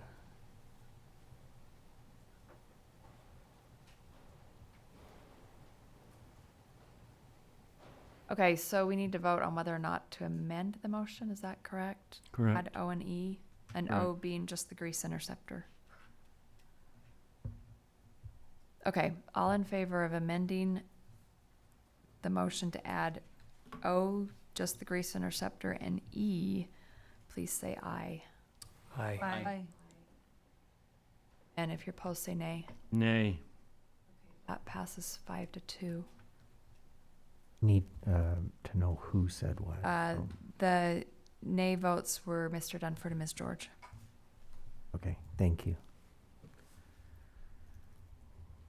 Okay, so now the original motion is to go to the architectural design phase for the circled bids, including O, the grease interceptor, and E. All in favor of that motion, please say aye. Aye. Anyone opposed? Nay. Okay, that motion passes 6-1 with the nay vote being Ms. George. Okay, Mr. Thomas, Mr. Ostrom, do you have what you need to move forward? We do, thank you. We appreciate your time and this process. This is great. Thank Okay. you very much. Thank you, appreciate it. Okay, I just need a really brief closed session before we start our business meeting. So can I get a motion to go into closed session? I move that we go into closed session for a Character brief moment. competency and Competency litigation. and litigation. Second? Okay, motion to go into closed session for character and competence and potential litigation. A roll call vote. Mr. Robinson? Yes. Ms. George? Yes. Ms. Richards? Yes. Ms. Dean? Yes. Mr. Barnett? Yes. Mr. Dunford? Yes. And I'm a yes, so that passes unanimously, and we will go into closed session. And then we will see everyone out at our general session at 6:30.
Welcome. This is the Jordan School District Board of Education meeting.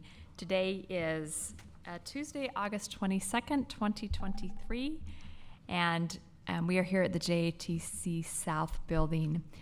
And I will introduce who we've got up here, starting down at this end, our attorney, Mr. Paul Van Komen, board member Bryce Dunford, Lisa Dean, Marilyn Richards, Nikki George, I'm Tracy Miller, Joe Robinson, Brian Barnett, our superintendent, Dr. Godfrey, our associate superintendent, Dr. Anderson, and our business administrator, Mr. John Larson. We want to welcome those of you who are here in person today and those of you that are joining us online. And we especially want to say happy first day or first week of school to all of our students and teachers and employees. Today was the first day of elementary school and first day of middle school, and yesterday was the first day of high school. So we're excited to have everyone back, excited to feel the energy in the buildings now as they've been filled back up again. So we are going to start tonight with our Pledge of Allegiance and Reverence, and those will be offered by Mr. Brad Sorensen, who is one of our administrators of schools.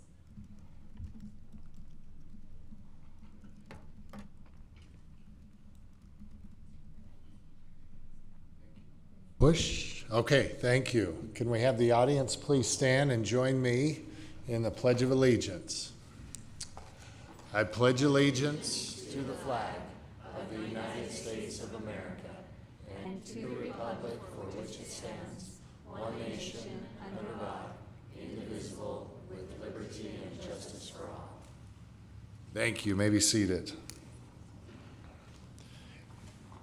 In the theme of first, I have, the first day of school is exciting. And as you mentioned, I was thinking about this being a new opportunity and a new chance for a variety of people to have some new firsts or another chance and to start over. And so whether we're employees or whether we are students or parents, there's lots of opportunities that a new school year brings. And we're grateful for those new opportunities. I came across two quotes that I want to share, and one was made by Steve Jobs when he said, "The heaviness of being successful was replaced by the lightness of being a beginner again, less sure about everything. It freed me to enter one of the most creative periods of my life."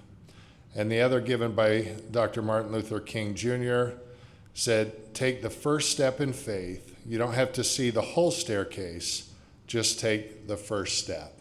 So as this new year begins and the encouragement of the opportunities that are in front of each one of us, I hope that we all remember to view that as exactly what it is, and that's an opportunity at a new beginning and a new effort to be able to do something different. So thank you. Thank you. We have a resolution of appreciation. Ms. Richards. Whereas dedicated service to Jordan School District was faithfully and effectively performed, whereas they consistently and conscientiously executed their responsibilities with integrity, honesty, and loyalty, be it therefore resolved that the Jordan School District Board of Education and District Administration declare appreciation for the outstanding service that was performed in the cause of public education, and hereby express our sorrow at the death of these valued friends. Actually, this valued friend, Robin Smith, Office Assistant. Thank you. School recognitions or recognitions by board members. Do we have any board members that have any recognitions tonight? I would like to recognize the beautiful new parking lot at West Jordan High School.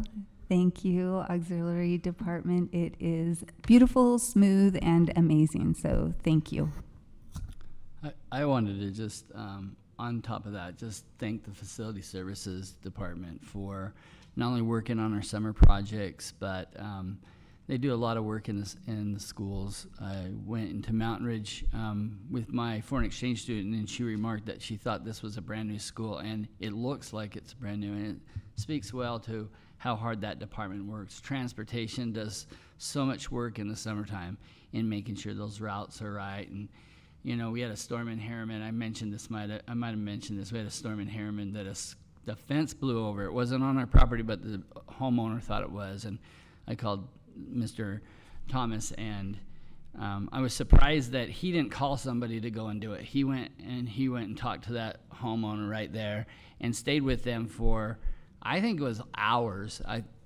He might have had to start paying rent. He stayed there so long. But anyways, I just wanted to thank them. And then I wanted to thank so many people I saw in the summer working so hard. I attended our virtual academy, hosted a symposium with people all over the state that are learning with virtual learning, and that was such a great event to go to. And I worked with a team over the summer that are working on how to use AI appropriately in our schools, and that was fantastic. And to watch the enthusiasm of teachers that are learning how to take this new technology that most people hadn't heard of a year ago, and how we can appropriately use it in our schools. And I went to several back to school nights last night, and I wish I could go to all of them, but they're all at the same time. But I did make 3 of them, and I thought to myself, this is the 31st first day of school as a parent for me this year. So I have a lot of parent experience. This is a little special because we went with a foreign exchange student, and I'm able to kind of walk through the process, and she's constantly asking me, why do you do this, why do you do that? And I was so touched with the personal experience that she received from her counselor. And as her counselor said, what do you do in your country, and what would you like to do here? And then the most impressive thing is she says, well, let me give you your options. And she read a list of, I don't know, it seemed like 100 classes. You could do this, you could do this, you could do this, and you could do this. And that's one thing the Jordan School District does so well, is provide options for students so that we can meet their needs. And I just wanted to thank counselors and just the whole district for what we do that sometimes is unrecognized. So thank you. Any other recognitions? All right, I've got a few to add. I attended the Utah Teacher Fellows capstone event, and this is, if you're not familiar with the Utah Teacher Fellows, these are teachers that apply for this fellowship, and they're interested in expanding their skills around peer and community engagement, data-driven decision-making, and strategic communication.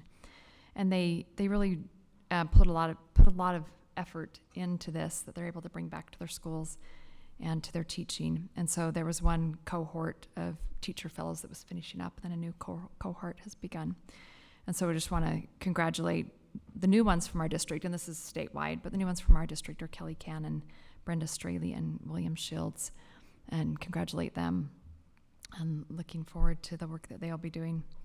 I also want to recognize those that helped participate in the Bluffdale Parade.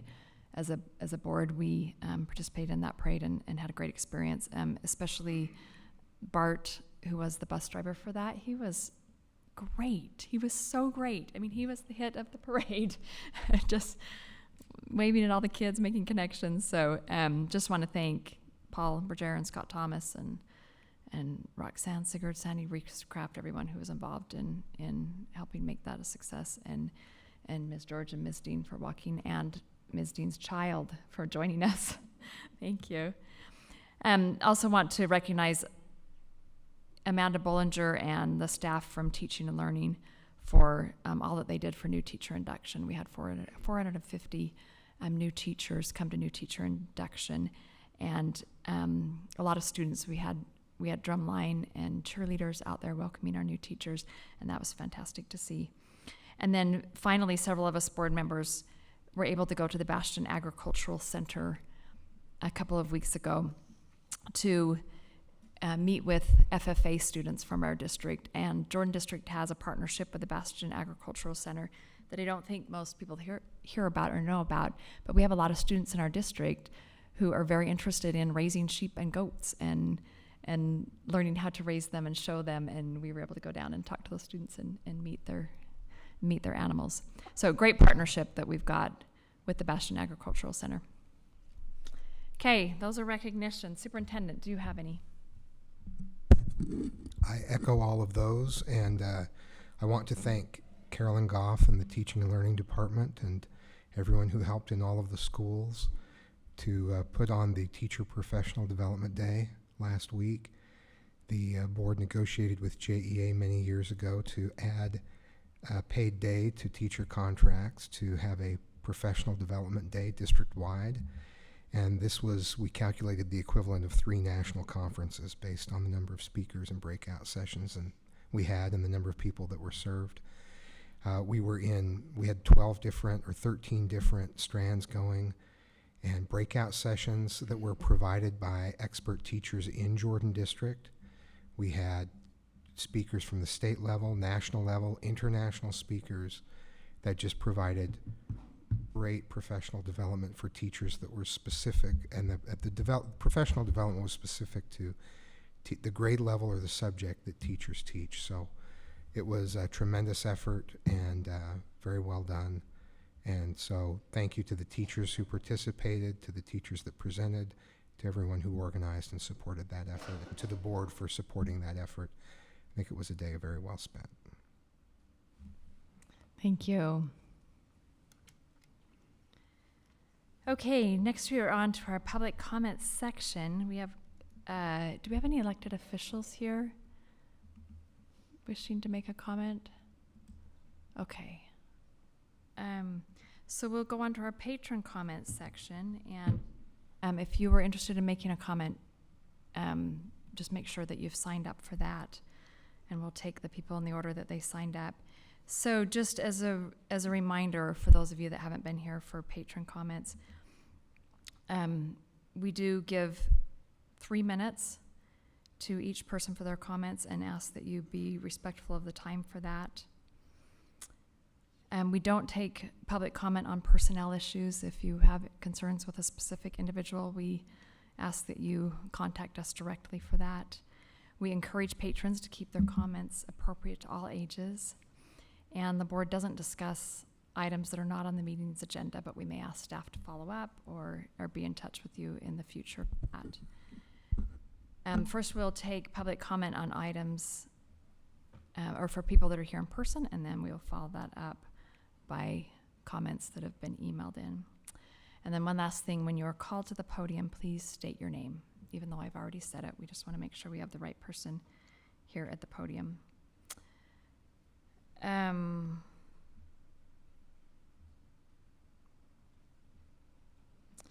So first of all, we will hear from Kirby Croyle, and she will be followed by Molly Briscoe.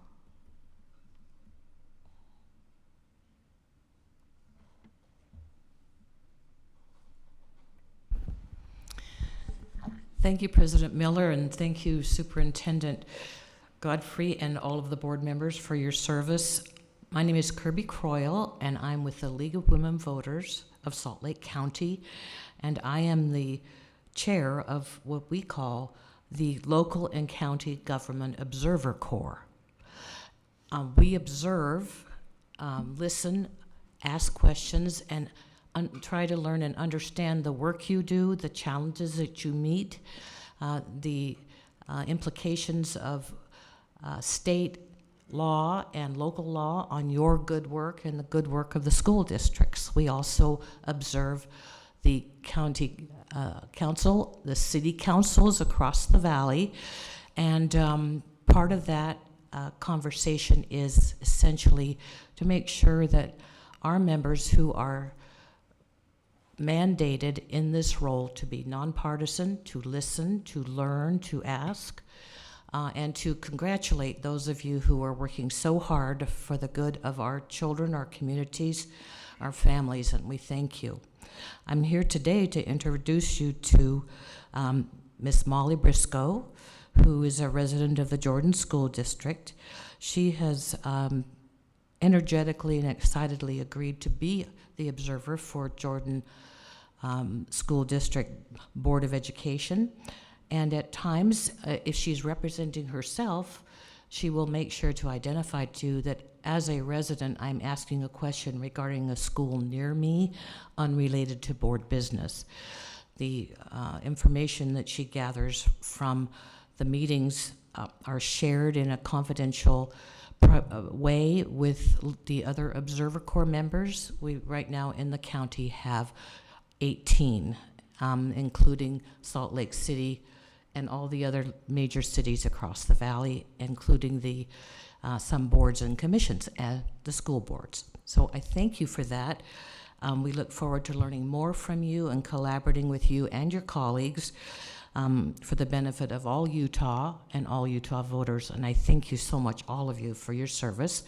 And Molly will come up and introduce herself. Thank you. Thank you. So we'll have Molly Briscoe next, followed by Cindy Mitchell. Hi, I'm Molly Briscoe. Thank you guys so much for having me, and I look forward to observing you. All good things. Thank you. Thank you. Thank you.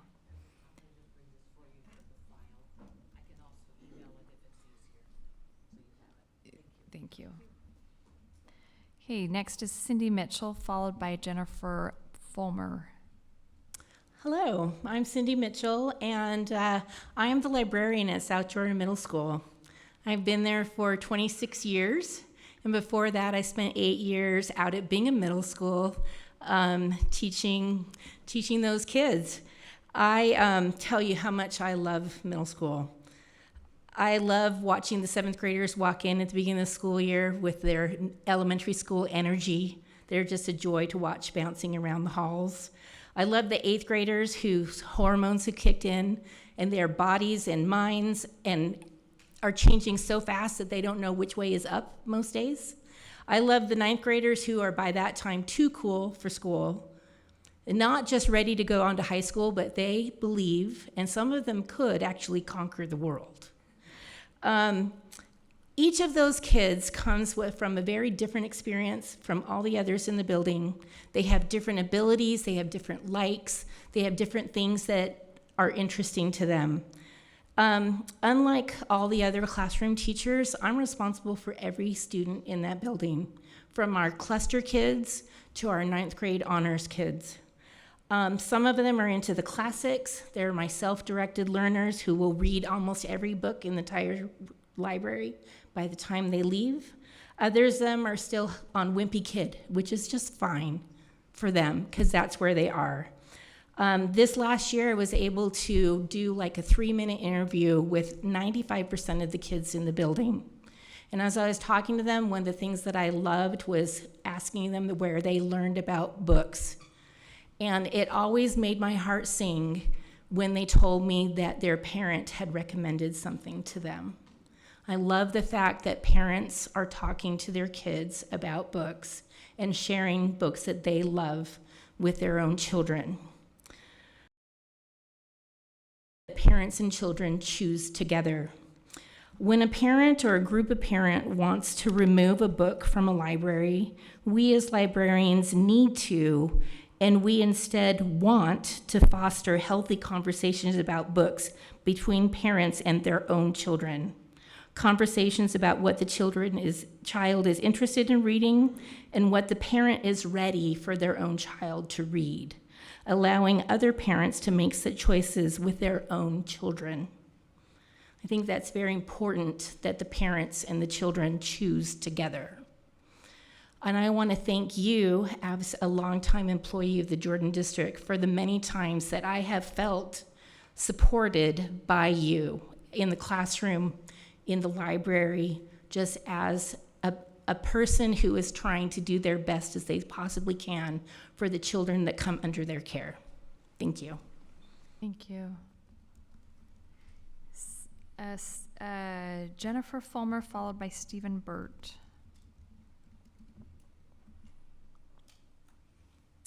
Hi, my name is Jennifer Fulmer, and we have our last daughter, who's a junior at Riverton High. And first, I wanted to express gratitude to each and every one of you for the service. It's important, and I know it takes a lot of time, and it's not often appreciated. I also wanted to express appreciation to our teachers. We, for the most part, have had a marvelous experience with our kids. Our last daughter, she's just had a wonderful experience. The only thing that has marred our experience is the pornographic materials in schools. And as I've tried to work through this with the schools, it's been very frustrating. And my one comment is you wouldn't put a Playboy in a library, in a school, so the kids would have access just to the articles. You wouldn't do that. Why would you expose our children to this material? And I understand that people have different backgrounds, people have different, people just have different views on this subject. But we have a law now. It's clear. We have details from the Attorney General's office. This shouldn't be hard.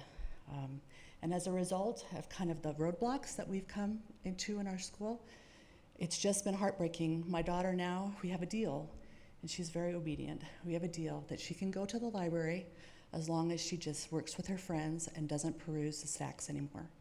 And this is hard because she loves to read. We have a library. I watch Mr. Robinson's Facebook Lives, and he has a great library in the back, and I have something similar.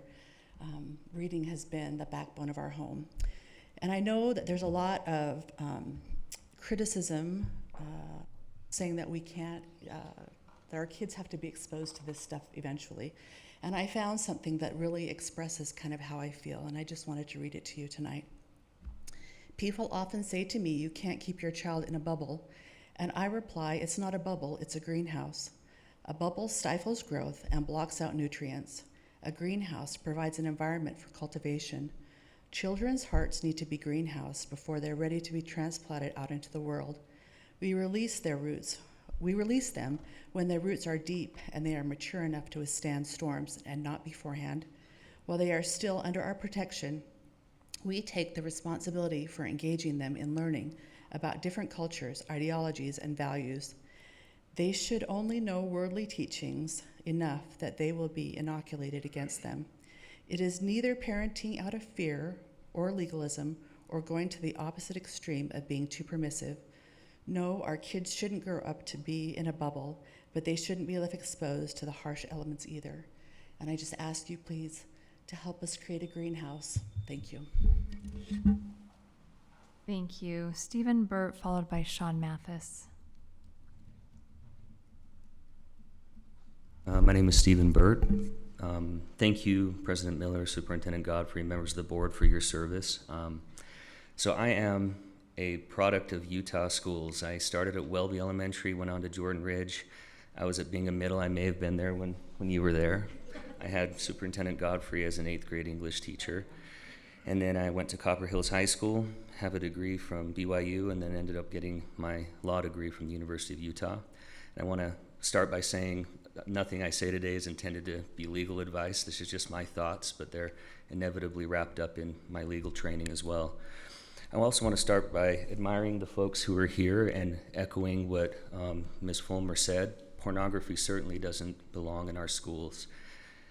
However,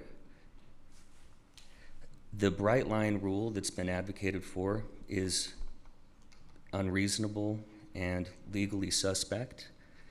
I think it's unwise for the board to do anything other than act consistent with the First Amendment and with the analysis that was provided by the Attorney General's office, which says that it is perfectly appropriate to view the work as a whole.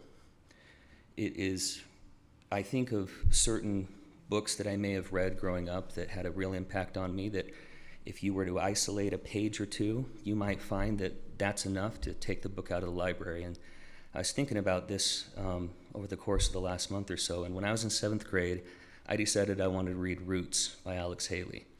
And poor Ms. Pugmire didn't know what to do with a 7th grader who wanted to read a book that was that heavy. So she did what I think any good teacher would do. She decided to get with my mom and see if that was okay with her, and it was. And although that book was very disturbing, it probably changed a lot of my perspective on life. And so I don't think that, and this is the legal part, I'm not giving any legal advice, but I have read all the statutes, I've read the legislation. I wrote an article in law school about the dangers of pornography to young people, so I'm very sensitive to that topic. But I will say that we need to view these materials as a whole. To do otherwise, in my view, is to be over-inclusive in the kinds of things we take out of libraries and potentially put us as a community and as a board at more legal risk than necessary. So I would encourage you to continue with the standard. I'm confident that if administered appropriately, it can successfully take, as Ms. Fulmer mentioned, Playboys and pornography and things that are objectionable out of the libraries where they don't belong. And I look forward to continuing to try and help in that regard. Jordan District inspired in me a love of reading, and I wanted to do the same for my children who are in Mountain Creek Middle and Harriman High School. So thank you. Thank you. Sean Mathis, followed by Esther Bennett.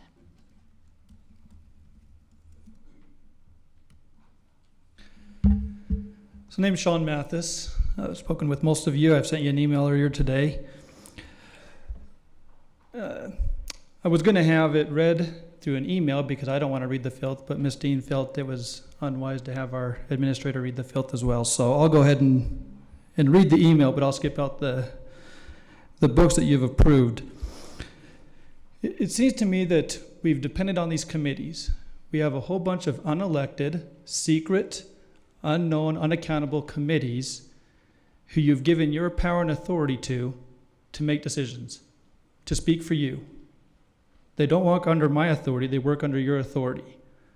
When you don't do anything to remove or to change the pornography they're putting in our schools and accepting, books that you won't even let me read, you have to even have a disclaimer, make sure it's appropriate for all ages, because you know the books aren't appropriate if we come read them up here. You're so concerned that you come to me before a board meeting and say, why are you having him read an email? It's just inappropriate. You talk about your policy of being a wholesome policy. These books aren't wholesome. They're filthy. They're garbage. If a parent wants to go buy it for their own child, so be it. They can go buy it for their own child, but do we need to give them access to it in our schools? It's discouraging how much filth and how much effort we put into defending the filth in our schools. We spend little time trying to get it out. I'd encourage you to do it. Change what you're doing today. It's not working. If it does work, have our administrators and others come read these books in our public meeting. I invite Ms. Dean to come read this. I invite any of you to come read it. Put your name and your integrity on the books that you're approving, or you're approving through those who you've abdicated your responsibility and your power to. Thank you. Thank you. Esther Bennett, followed by Angela Hussey. Hello, my name is Esther Bennett, and thank you, Superintendent Godfrey and President Miller and all of you on the board. I first want to say thank you for, this is my first time at an actual board meeting, but I do watch the live stream, so thank you for allowing residents to be able to do that. And I want to start off thank you for allowing me the opportunity to speak here today in the board meeting and share my thoughts on harmful material that is found within schools in the Jordan School District. I am a parent of children attending schools within the district and am deeply concerned about this harmful material that is available to children at school. Information, if it's watched, read, or listened to, anything we take in either helps us or harms us by whichever one of our senses we are using to take in that information. So my student started school yesterday, and I've been reading syllabuses and disclosures from his teachers, and I was very appreciative of my students' teachers and making sure that the material viewed in their classroom is educational and not harmful. And I'd like to read an excerpt from one of the syllabuses I read yesterday.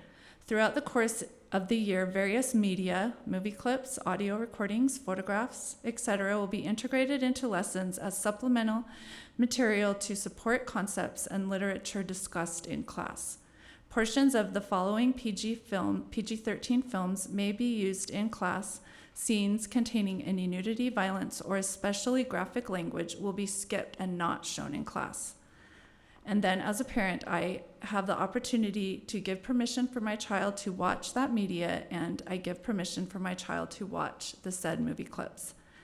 And I do want to say thank you to all of the amazing teachers that we've had here within the district. I've been very impressed with all of my children's teachers within the district, and I feel like they do try very hard to protect my child from harmful materials in the classroom, and that I am given the opportunity to sign and say, yes, my child can watch or view this material, or they may not.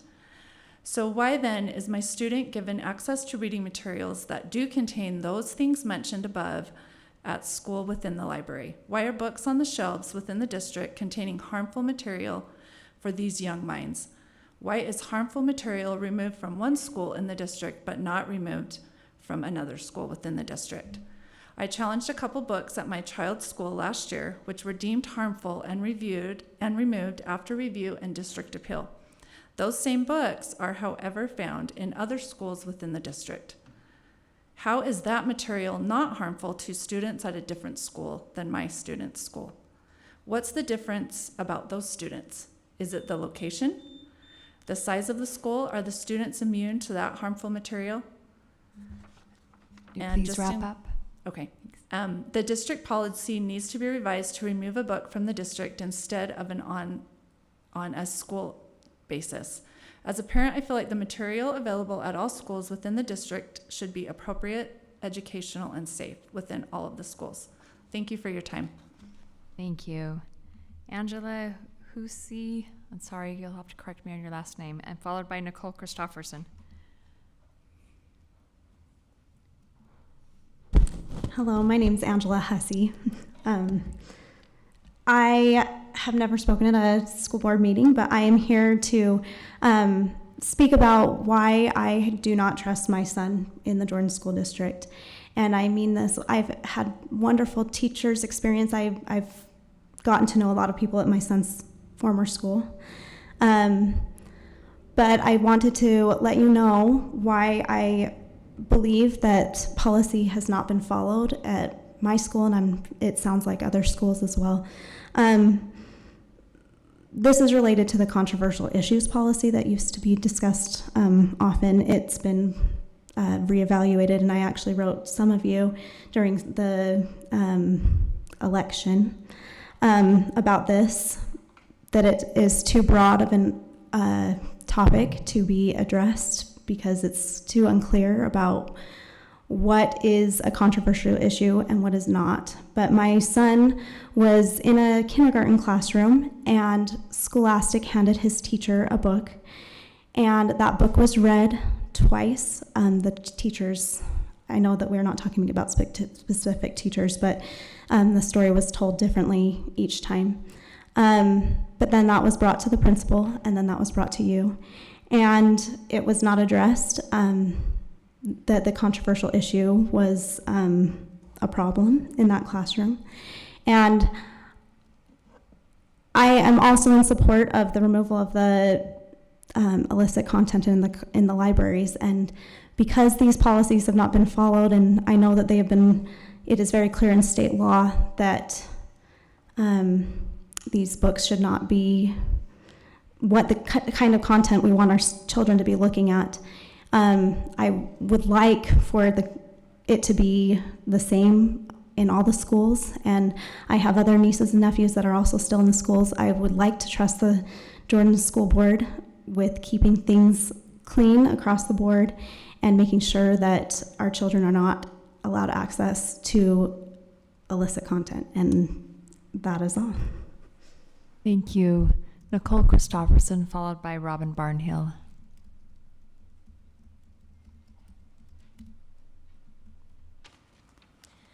Okay, I thought two real life scenarios. Oh, Nicole Christofferson, I always forget, sorry. Thank you. Two real life scenarios about these committees would be a great representation of why the policy and the processes that are happening are so flawed. The first one, I have submitted applications to be on review committees, and I've never been contacted. So I asked, one of my principals why that is. And he said that he is having the language arts teachers pick parents to be on the committees. So in other words, they're being stacked by parents who have similar ideological views as the teachers. When I asked how the committees are trained, he said they're not. They read the policy, they read the books, and then they discuss it. Here's another demonstration. This comment was posted on a private social media group I'm not a part of, but a screenshot was sent to me. This comment is from a Jordan School District employee on the Curriculum Review Committee. She says, "I'm against censorship, period. I voted to approve every title presented for review to our committee, and they were all approved." That's it. No consideration for the law, no respect for age appropriateness of our children, nothing. Just approves every book she encounters. The Bright Line Law was misrepresented earlier in one of the comments, and I just want to say that that law says to consider works having serious value as a whole, but it also says a description or depiction of illicit sex or sexual immorality has no serious value for minors. Any instance of that in a book immediately takes away the serious value as a book for minors. Thank you. Thank you. Robin Barnhill.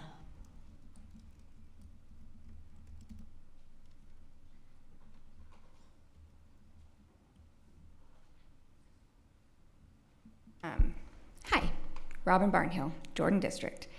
I feel like this conversation has been had over and over, and it's pretty obvious that pornography is bad for children. You won't find any reputable study that says that that's not true. And it's pretty obvious by the fact that you asked us not to read these books to you in a room full of adults that this is inappropriate for children. The irony is just like so glaring. It's unbelievable. When we tell our kids, or when we make a rule, the one that comes to my mind over and over lately is vaping. We have, declared there's no smoking or vaping on campus. But not one single one of you has ever said, well, what about blueberry flavored vaping? Is that appropriate? Because that, some of the kids might really like that. Some households might approve that. And so it makes me wonder, most likely none of you vape, but how many of you guys are enjoying pornography? And that's where the sticking point is. It feels like a valid question. We have laws in place. It was stated earlier that the law isn't legally sound. Ridiculous. Maybe BYU Law School isn't what it used to be, because it is. This law is legally sound.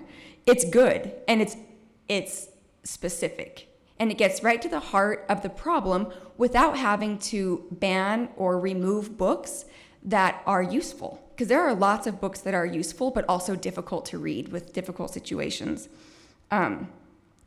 You guys have required parents to read through all of these disgusting books, which honestly, so far, I have refused to read through an entire book. I get to the parts that make me sick, and I just stop. Because I think, why? I could potentially read through it, put all that time in, and then have you guys be like, no, we're just gonna keep it. That's crazy. That's a waste of my moral energy, to be totally honest. But I have a friend who's read through 50 of these books. After wading through hundreds and hundreds of pages of vulgarity and obscenity, the one that stood out most to this friend was Tricks by Ellen Hopkins, which was recently, that book is disgusting. Have you read it? If you have read it and you think it is retainable, I'm having a really hard time deciding if you're that good of a person, honestly. The book is so dark and so vile. For anybody who's not aware, it's about prostitutes who enjoy their job, and it's very, very graphic about it. Anyway, and then like Nicole said, you guys have, I guess we're not naming her by name. I guess I'll follow Nicole's good, nice example and not name this member who on the review committee, but who openly admitted that she's not going to even read the books. They just are retained, according to her. And I cannot even imagine why we want this. Why don't we have books in our school libraries that encourage the kind of behavior we want to see in our school hallways, right? Do we want our middle schoolers and high schoolers having sex in the bathroom? Probably not. Maybe we should take those books out then. Thank you. All right, that concludes our patron comment period. I was contacted by Representative Ivory earlier today, and we missed you during comments by elected officials. Did you still have something you'd like to share?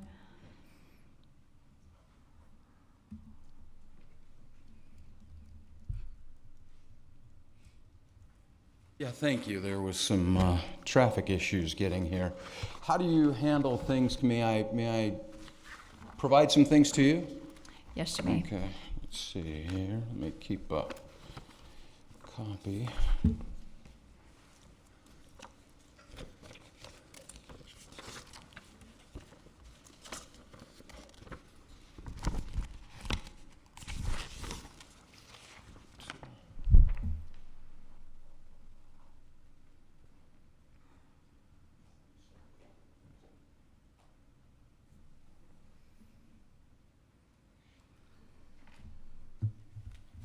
So, yeah, Madam Chair, as we discussed earlier, there are a number of people that would like to comment that were not able to be here this evening. First, I would like to read a statement that comes from a number of state and local people in response to the resolution that was done by the legislature in 2016. The call to action in that resolution called upon local officials, it called upon everyone to stand together and address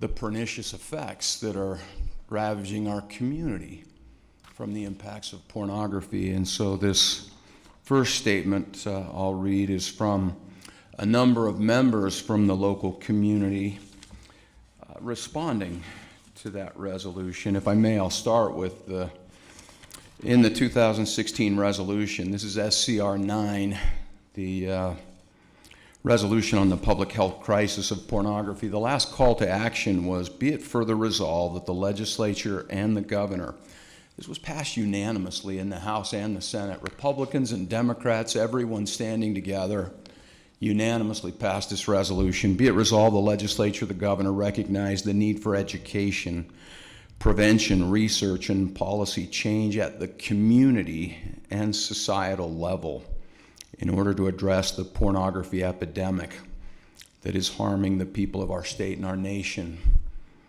The State School Board in 2019 issued a statement that they said that's even more particularly so, and we know this. We know if pornography is ravaging the adult community, it's many times more harmful to the community of our young people. And the statement of those in response to the resolution, we the undersigned support and call upon the Jordan School Board and all education officials within the district in protecting our children from the harmful effects of pornographic, obscene, and indecent materials, including by immediately removing all materials in all school settings which violate the Bright Line Rule of 7610-1227, as education officials are empowered to do under House Bill 374 from 2022, Sensitive Materials in Schools. We agree with Senate Concurrent Resolution 9 from 2016, which declared pornography a public health crisis, and therefore urged Jordan School District officials to exercise this authority granted to them by state law. This is signed by Utah State Representatives Ken Ivory, Candace Perucci, Cheryl Acton, Jordan Tusher, who all represent the Jordan District. City of Bluffdale Mayor Natalie Hall, Council members Mark Hales, Council member Jeff Gaston, Salt Lake County Council members David Alvord, Council member Sheldon Stewart, Council member Dia Theodore. Utah State Board of Education, Christina Bodges, Natalie Klein, and Joe Carey. City of Harriman, Council member Sherry Orm. City of Riverton Mayor Trent Staggs, Council member Tanya McKay, Council member Andy Perucci, and Council member Claude Wells. We only had about 2 days that we were out actually doing this because I had a family funeral, but these were those that wanted to add their voice. They weren't able to be here this evening, but wanted to add their voice in support and in furtherance of the call to action under Senate Concurrent Resolution 9. I also have a statement from Trent Staggs. He would have liked to have been here, Mayor Staggs, but he was unable, and I think that's been passed out to you as well. Mayor Staggs says, members of the Jordan School District Board and Administration, thank you for allowing Representative Ivory to read a short statement on my behalf. I appreciate the work you do on behalf of our community, especially for your willingness to work with our city on matters where our roles align, namely the safety of our children, the safety of our school children. As you know, cities are tasked with providing police presence in schools, crossing guards, and other resources that ensure the general safety of its school-age population. We have also worked together to raise awareness of issues related to mental health and to promote the general well-being of that same population. I find the issue of inappropriate materials to be of equal weight as the previously mentioned issues on which we have so successfully worked to protect our kids. It is why this topic was discussed at a previous school safety roundtable last year, why we have sent electronic communication around the same, and why I addressed the board in April. At that time, I pledged to provide you with anything you needed as a board to ensure these materials would be completely removed prior to a new school year. We met subsequently with some of you after that April board meeting. I heard legitimate questions as to the authority you had in relation to recent legislation and discussion about process for removing inappropriate materials. This statement today should not be interpreted as an indictment of you, the school board members, or its administration. It is not accusatory nor intended to sow division. To the contrary, this statement by elected officials across the Jordan School District boundary is one of political support and unity in having the board act with the authority the legislation intends to remove inappropriate materials from all school settings. This action has been carried out by other districts, and the attorney and bill sponsor, Representative Ivory, is also going on the record here expressing such authority to the Jordan School District Board. Thank you again for your service to our community, your openness to communication, and willingness to always work together to bring about the outcome we all share, the safety and well-being of our children. I would like to take a few minutes of my own now to share some of my comments. I address you as a parent in the Jordan School District. I also address you as a member of the state legislature, and particularly this evening, I address you as the chair of the Health and Human Services Committee for the House of Representatives for the state of Utah. I think many of you know that we are in the midst of a public health crisis. We're in the midst of a behavioral health crisis. And what we see in the statement, the warning from the state school board in 2019, they cite studies that directly connect and link the types of materials we're talking about with decreased brain matter, which results in decreased motivation and decision-making skills, impaired impulse control and desensitization to sexual reward. This is from the Protecting Students from the Harmful Effects of Pornography in Schools, produced by the state school board in 2019. They also cite research that shows exposure to pornography can impair a changing child's brain, social interactions, and emotional skills well into their mid-20s. The brain scans of pornography addicts are more pronounced, and they mirror similar studies on drug addicts and alcoholics' brains. The addictive substances and behaviors like pornography activate the part of the brain called the reward center.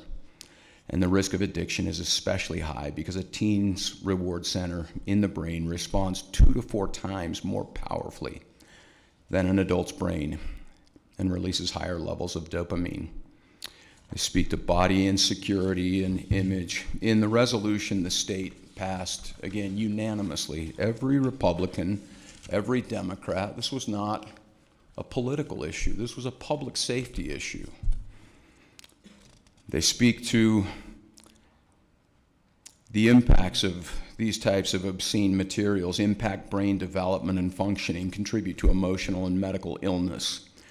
They shape deviant sexual arousal and lead to difficulty in forming or maintaining intimate relationships, as well as problematic or harmful sexual behaviors and addictions. Pornography is potentially biologically addictive. The user requires more novelty in the form of more shocking material to be satisfied. The biological addiction leads to increasing themes of risky sexual behaviors, extreme degradation, violence, and the child's sexual abuse, images, and child pornography.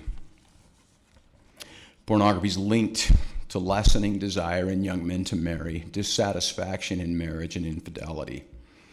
Whereas this link demonstrates that pornography has detrimental effect on the family unit. It was based on this and the findings here and the findings that we've seen from the state school board. Every single member of the legislature, Republicans and Democrats, the governor as well, signed this resolution. Recognize that pornography is a public health hazard leading to a broad spectrum of individual and public health impacts and societal harms. And then finally, the legislature and the governor recognize the need for education, prevention, research, policy change at the community and societal level in order to address the pornography epidemic that's harming the people of our state and nation. And I can tell you, most especially the children. You know, you see it every day. We are facing a massive public health crisis. We do not have enough mental health people to pick up the pieces at the bottom of the valley. HB 374 simply helped to build a fence on the cliff. The law that it calls upon, the standard that it cites, the Bright Line Rule, that was implemented at the request of education folks in 2007. That's not a new standard. That standard has been there for more than 15 years now. People complain, they don't understand it. You've been implementing that very same policy for more than 15 years already. Why the difference?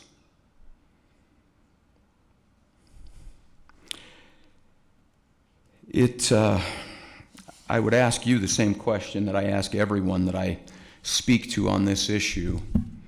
Until we have a common understanding of the exact nature of the harm, it's hard to talk about solutions. I would ask you if you have looked at the 4s and the 5s at the website ratedbooks.org. Have you looked at those for the Jordan District? There are dozens of them.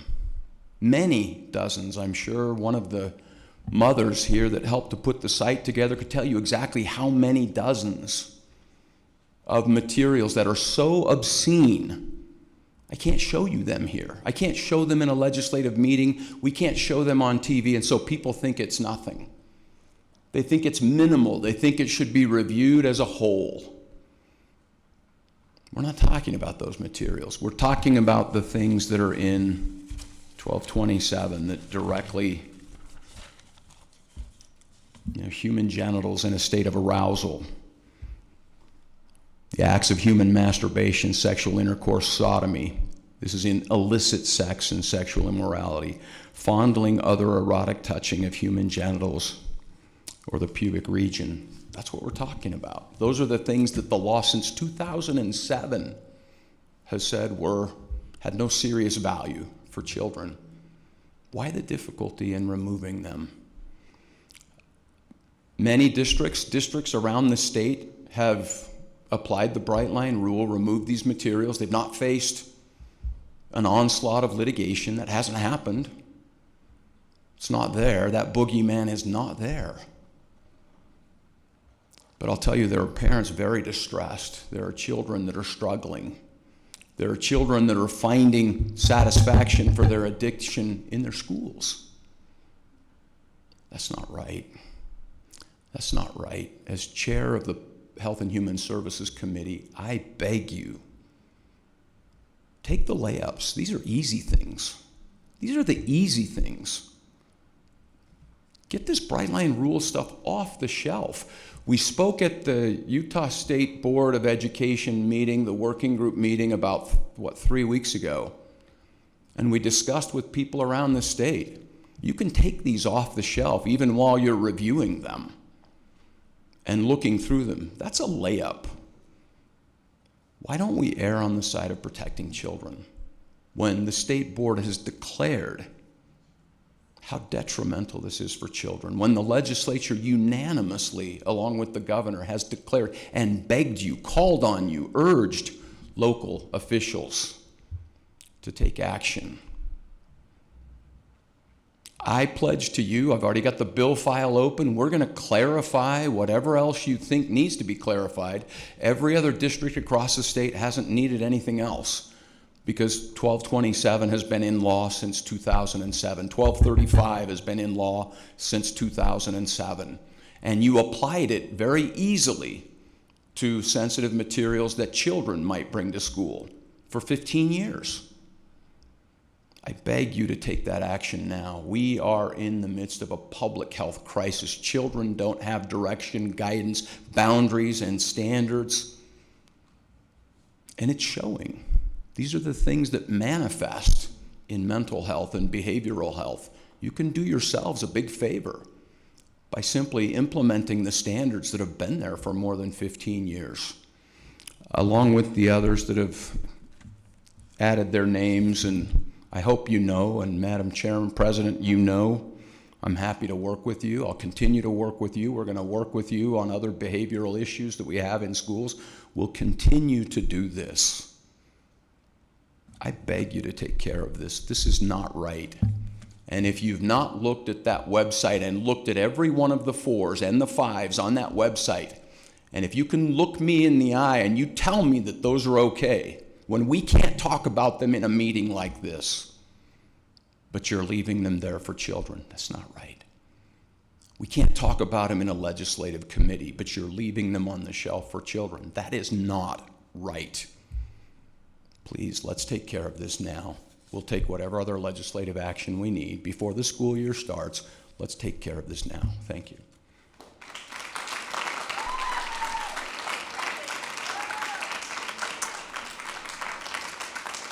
Were there any other elected officials that intended to speak? Okay, thank you. That concludes our public comment section. I do just want to make note that we have had multiple interactions with our elected officials regarding sensitive material.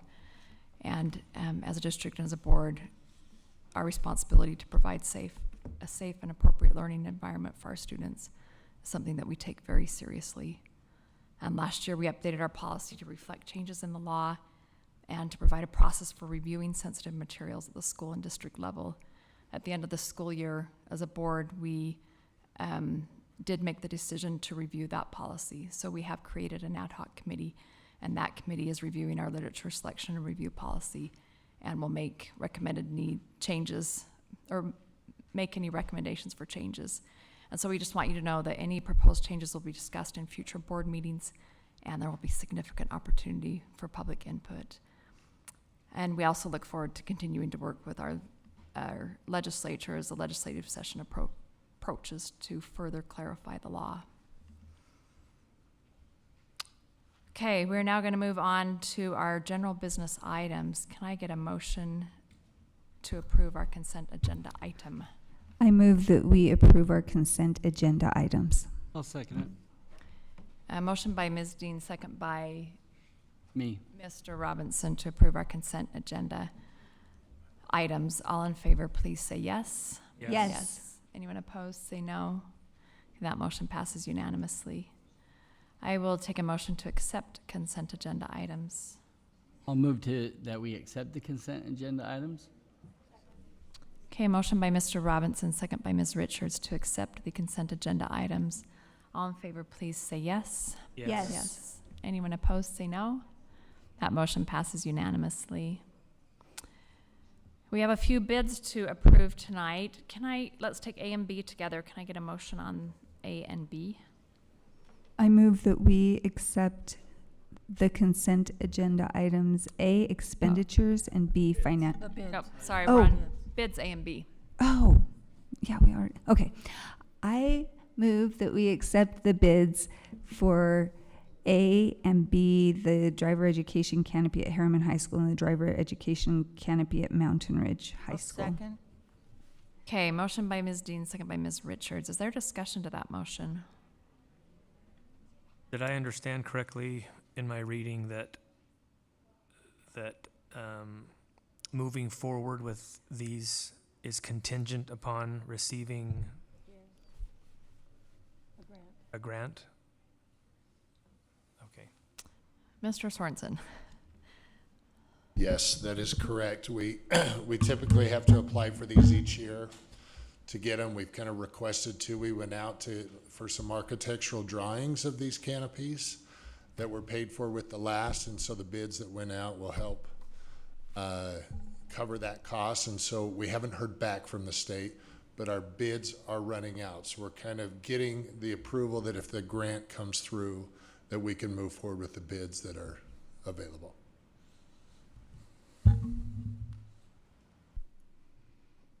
Okay, is there further discussion to that motion? All right, so we have a motion by Ms. Dean, second by Ms. Richards to approve bids A and B for the driver education canopies at Harriman High School and Mountain Ridge High School. All in favor, please say yes. Yes. Yes. Anyone opposed, say no. That motion passes unanimously. Can I get a motion for bid C? Can I make this one? I make a motion that we approve the Zonar fleet management software for our transportation department. I'll second. Okay, motion by Mr. Robinson, second by Ms. Richards to approve the bid for the Zonar fleet management software. Is there discussion to that motion? I love this program. It's been awesome. It was tested in my area to be able to know your buses and those kinds of things. Transportation. This is an amazing program. I appreciate you implementing this. So I solely approve it. Could we ask Mr. Bajera to come up and maybe explain it just a bit more? And also, I'm happy to know it's pronounced Zonar. I was thinking I was Zoner. always bad at my phonics, so but Thank you. I'm good at my technology products, and this is a great one. Thank you, Board Member Miller. Board President, yeah, Zonar hardware systems is not just for transportation. It also helps GPS on our driver ed vehicles, on our white fleet vehicles. So, for example, if we have a student or an advisor who happens to be breaking the speed limit, I think it has to be 10 miles an hour or greater in a driver ed vehicle, Brad or his designee will get a ping that that vehicle is speeding. So the same thing with the white fleet, it will go to their supervisor, same thing to us. So GPS is one component of Zonar, but like Mr. Robinson was talking about, the parent app that we implemented last year, November 1st, that's also a component of Zonar. Our pre and post trip inspection tool, which is called the eVeer Wand, that the bus drivers will start their day and do their pre-trip inspection, that also is part of Zonar. And if the pre-trip inspection tool notices something that would pull a bus out of service, for example, when they have points around the bus that they have to verify, about 6 or 7 points, it will notify the shop through a system called Dossier. And so Zonar speaks with our routing software, Edgelog, and it also speaks with with Dossier about if we need to take a bus in and take a better look at it, and the mechanics have to get under the hood or to fix something that's wrong with it. So it's very comprehensive. We've been using it for years. It's just integrated so well with so many of our systems we currently use. Even better. That's awesome. So what we're bringing to you today is we wanted to lock in pricing that won't have an escalator. So the bid that you see in front of you is a 3-year bid. But again, we know that if we can secure a 3-year bid, we can get out at 30 days is the cancellation policy. But they're not going to raise that price for us, the annual cost for 3 years. We're locked into that. This is a renewal. I'm sorry? This is a renewal of software we already Correct. Yes. We typically renew it annually, but I worked with purchasing and I said, can we get into something that's a little bit longer, a 3-year to 5-year agreement? And Zonar came back and said, yeah, we can get a 3-year agreement for you. But we didn't pursue a 5-year at this point. And does this annual amount represent an increase? It would only, so the amount is reflected on how many vehicles. So it's a price per vehicle, so it's a little fluid depending on if you have vehicles that are surplus, if you have vehicles that are added to a particular fleet, a driver ed program, the white fleet, or additional buses. So it can shift, it's based on per vehicle pricing. So when I saw this agenda item, I was thrilled. Unfortunately, it's not what I was hoping to see.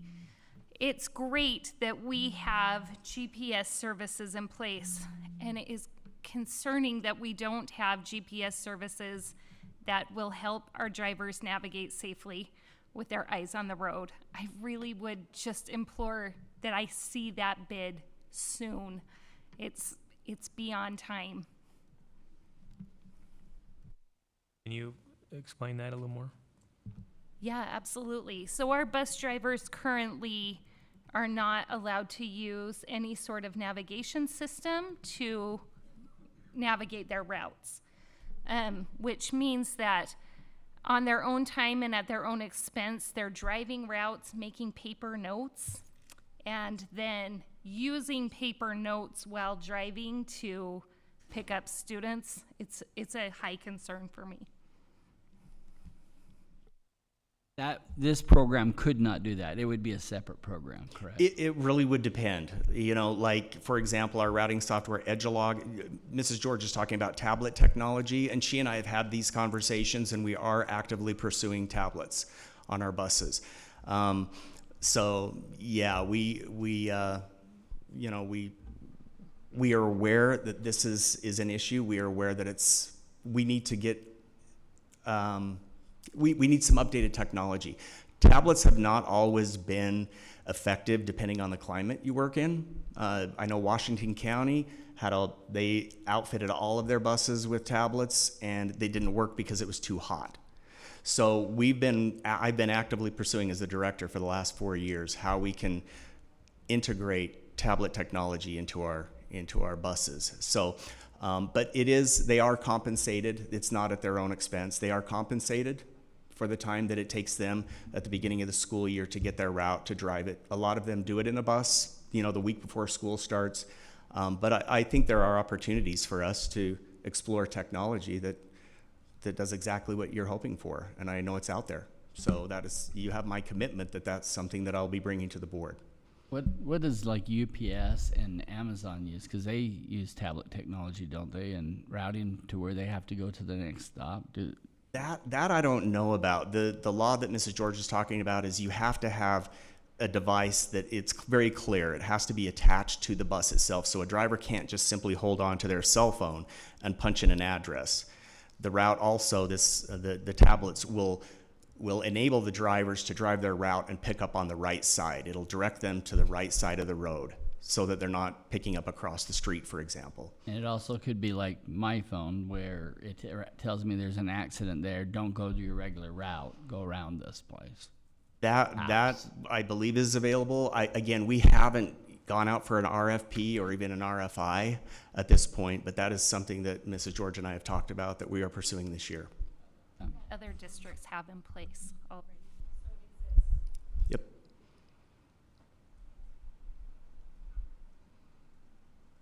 Okay, any further discussion? All right, we had a motion by Mr. Robinson, second by Ms. Richards to approve the bid for the Zonar Fleet Management Software. All in favor, please say aye. Aye. Aye.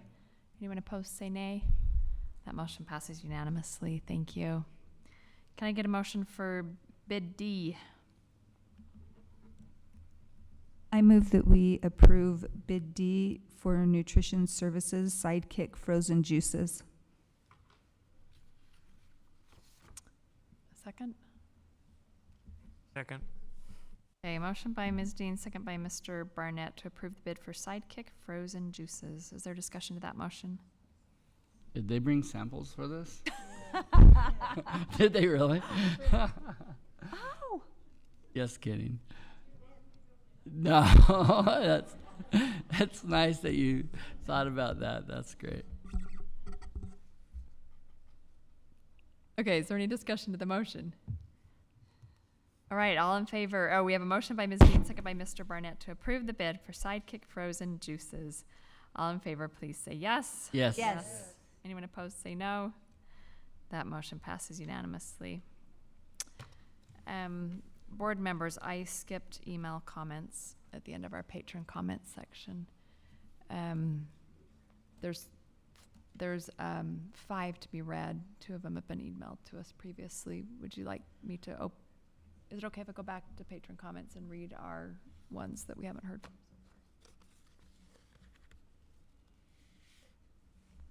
Okay, we're gonna open up public comments section again and get our email ones read. So Mr. Larson.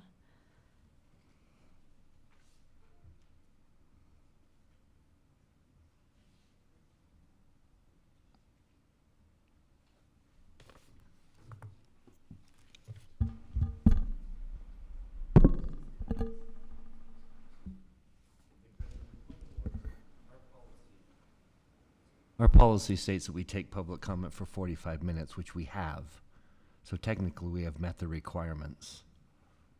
There is no obligation. Just wanted to point that out. Okay, that is a true point. We did take public comment for 45 minutes, which is what our policy states. And I don't mean to demean public comment. I'm just trying to say we have some significant business to take care of. The reason that's in the policy is to protect this board from a need to we have business to conduct and we need to get to it. Is it possible if we just forward all of those emails to all of us? Absolutely. I'm happy. I'm committed to reading every one of them comes to me, but I just don't want to feel an obligation to go here. We did more than 45 minutes of public comment, and we have business to take care of. Okay, so is everyone okay then if we stick with our 45-minute time limit and then some and have the comments forwarded to us to read as board members? Anyone disagree, want them read? Okay, having them forwarded to us? Thank you, Mr. Larson. And we just want those of you that are listening that may send in public comment that we are committed as a board to come to us. Thank you.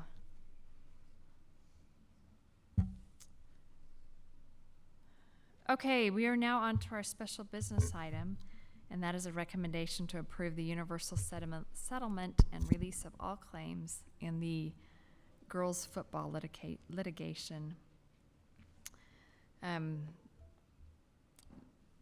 That is something, just a really quick summary, that was filed back in 2017. And multiple districts involved in that, Jordan, Canyons, and Granite. And we have reached a settlement in that we need to vote to approve in our public meeting. I do just want to make note also that Jordan School District and the other districts have taken significant steps in the past many years towards addressing girls' interests in new sports. And I'm proud of the work that we are doing as a district and will continue to do to promote girls' sports in our district. So let's see, can I get a motion? I'll make a motion that we, Daryl, I'm begging you. You can do it. Oh, no, never mind. I was thinking the Jewel. That's different. You can have this one. Okay. I'll die on this hill, all right? You got it. You died on the You other got it. hill. I'll take the vaping litigation. That's mine. I make the motion that we approve the settlement with, and the release of all claims from the girls' football litigation. Okay, motion by Mr. Robinson, second by Ms. Richards to approve the universal settlement and release of all claims in girls' football.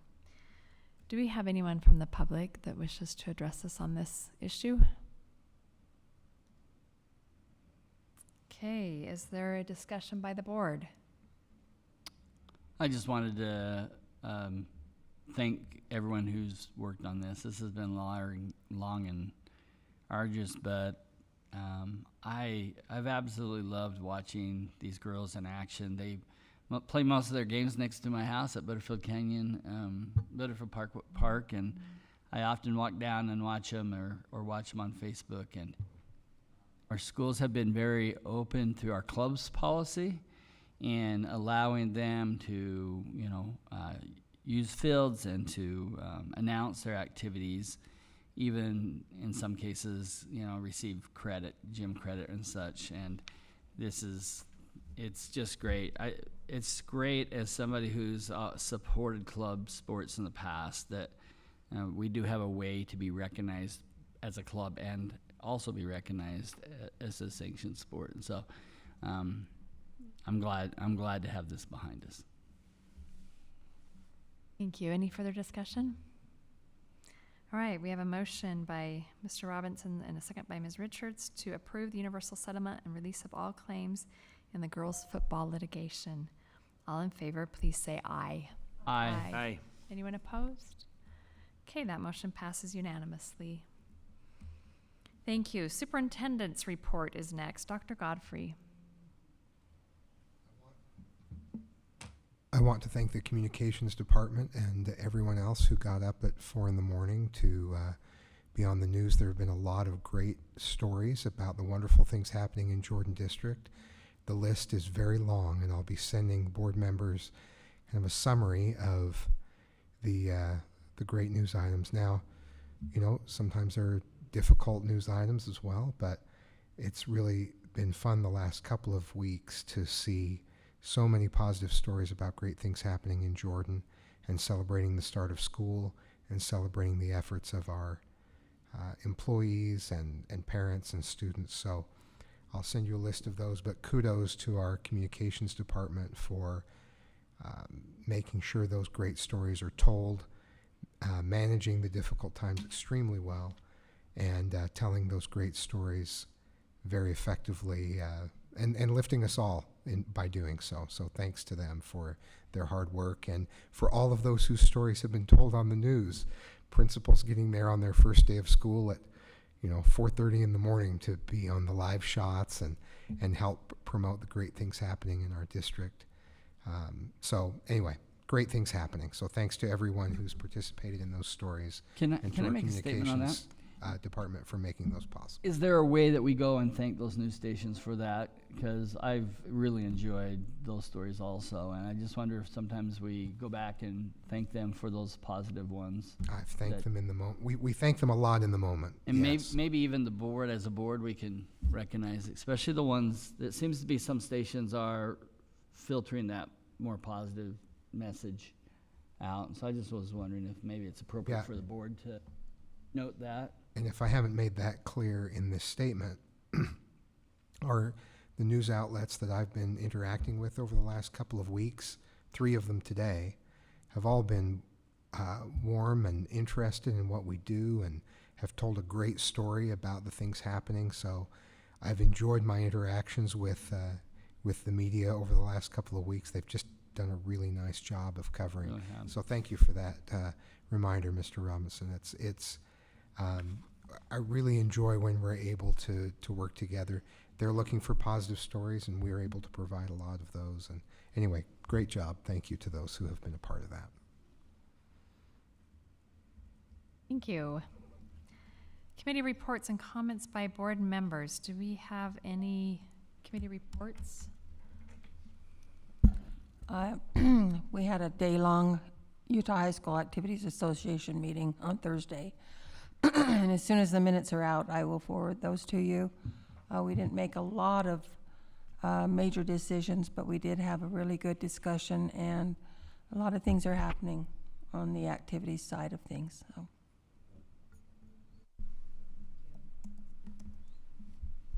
I have something I would like to say. At the last board meeting on August 8th, when we were discussing the reading curriculum for elementary school, Jordan District values were mentioned, and I would like to clarify that to me, Jordan District values means representation of the broad range of students and families in each of our school communities, and that everyone has a place in Jordan School District and belongs here, and there is room for everyone here in Jordan District.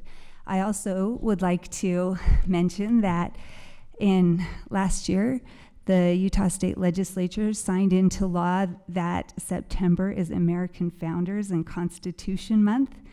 And on the 31st of September at the Capitol Rotunda, there will be a gathering, and the governor and the former governor are scheduled to give some remarks.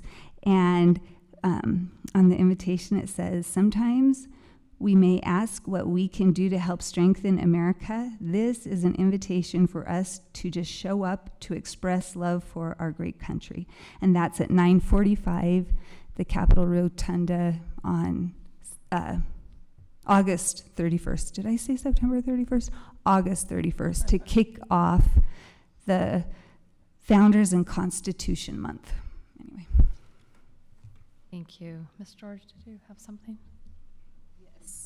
So government relations has been meeting and talking a lot about the best ways to interact with our state representatives before they go into session. We've received feedback that it would be helpful to them to meet earlier.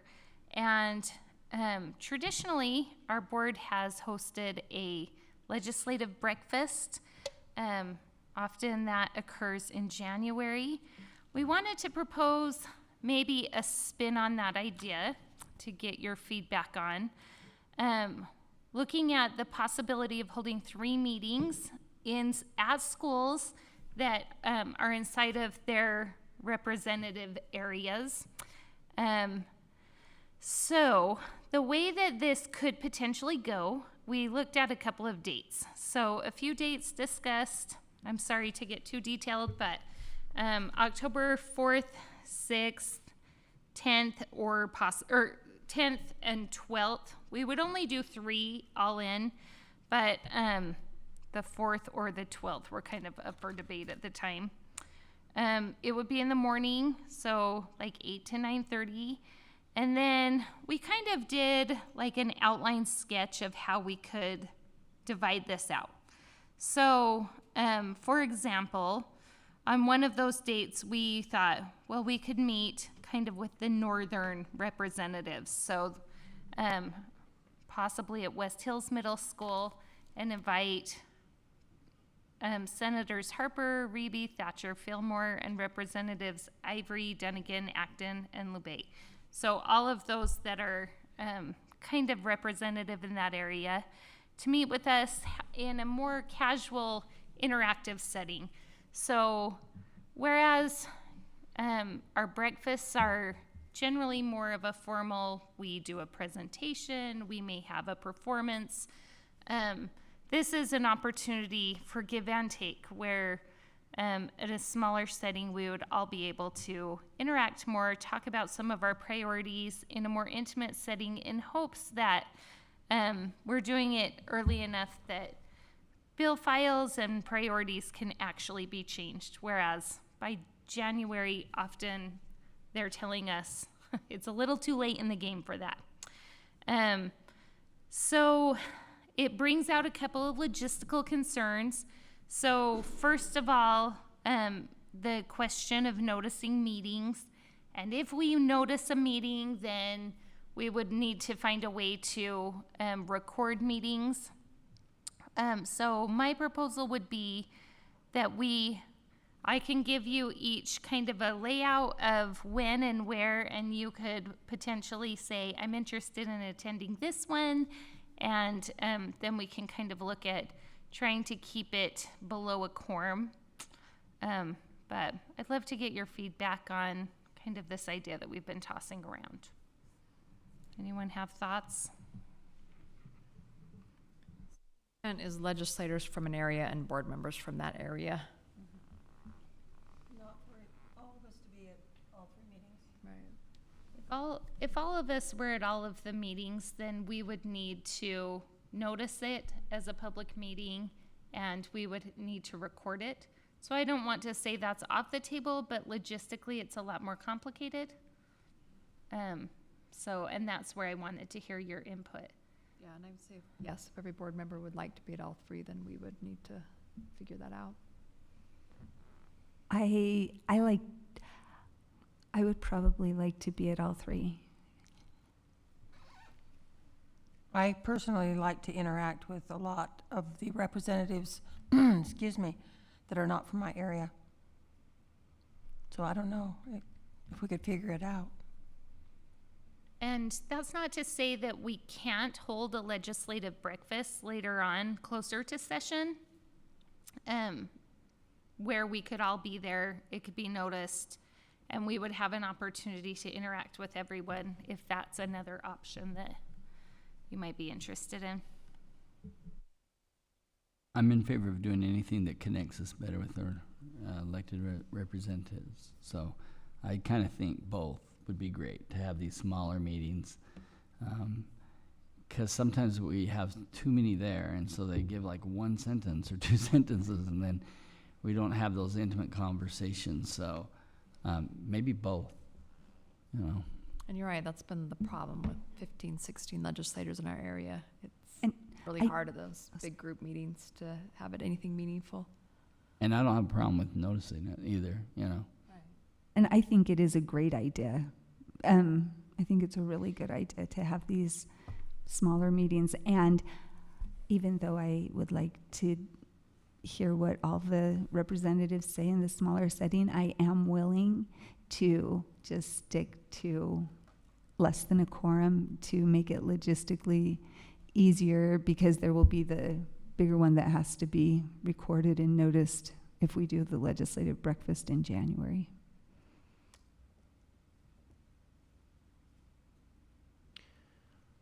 Are they coming to us as fervently as we're going to them?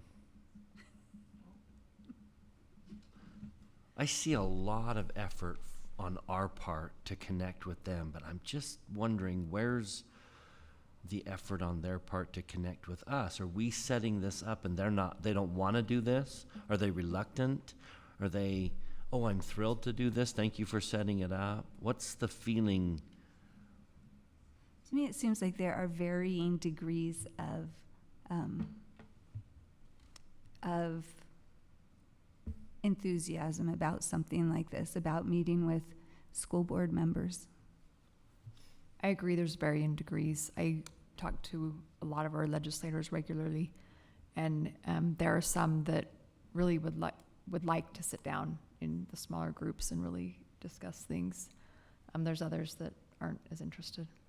They don't reach out for breakfasts or meetings, but they do reach out frequently to Mr. Anderson or to individual board members they've had contact with and have said, hey, we're working on this bill and we'd like to get your perspective. So I do think that there are times when they reach out and I've been in 3 different public meetings in the last month or 2 where they've mentioned Mr. Anderson by name and their appreciation for his availability and his ability to give them an answer that can help inform what they do. So there is that element to it, but it's not what you're describing, but there is that element where they've been in contact to get some clarification and some information. And the feedback that I've gotten is just please don't wait till January to have a breakfast with us. That doesn't help us. That's what I've heard as well, that they're interested, but they feel like by that point, they're just too far down the road. And I think we can appreciate that, as we've had things like truth and taxation hearings where you're like, it's pretty far down the road to ask me to change something. So I understand where they're coming from on that. I do think that just like we make every effort to communicate with our families in a way that is convenient for them, as we try a variety of approaches, of course, government relations tries to have one-on-one meetings. We felt like this setting might give less of a intensity where it's like one person and then the whole committee is sitting there talking to them, which I think some people appreciate and others might feel less comfortable with. And then it's kind of a middle ground from a setting where it's like everybody all in one big group and more formal. And so I think we just keep trying every idea that we can to create whatever connections we can. And you're right, it probably won't be received by every representative, but I feel like it's a good faith effort to build up that cooperation. So from what I'm hearing, we'll go ahead and pursue this, and maybe a good next step would be for us to send out a list of dates and places and representatives, and then you can respond with your interest in each of those, and then maybe from that interest we could ascertain how important it would be for us to either notice, or maybe there's only 3 that are able to attend on a given day, and we could go from there. Does that feel okay to everyone? The location could change, because if we are going to notice and record, it likely would be here That's a good point. rather than somewhere else, but We can discuss that. let me weigh in just real quick. Please. My personal preference is to minimize as much as possible the meetings I have to go to. And I know that's not shared among the board. I know people are more social than I am. But that's my personal preference. And I think from the limited exposure I've had to some of the legislators, they're overwhelmed with meeting requests, emails, and kind of to Bryce's point, are they excited to meet with us? I don't know. I think they have so many other things going on.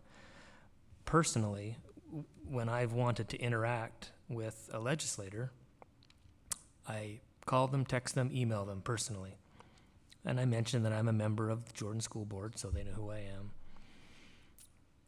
And I've had responses for the most part from them. But yeah, I would personally prefer to limit meetings, and any meetings that we do have a very specific purpose in mind. This is what we're going to talk about. It's not just going to be, let's brainstorm on ideas about education together. I don't know how beneficial those kind of meetings are.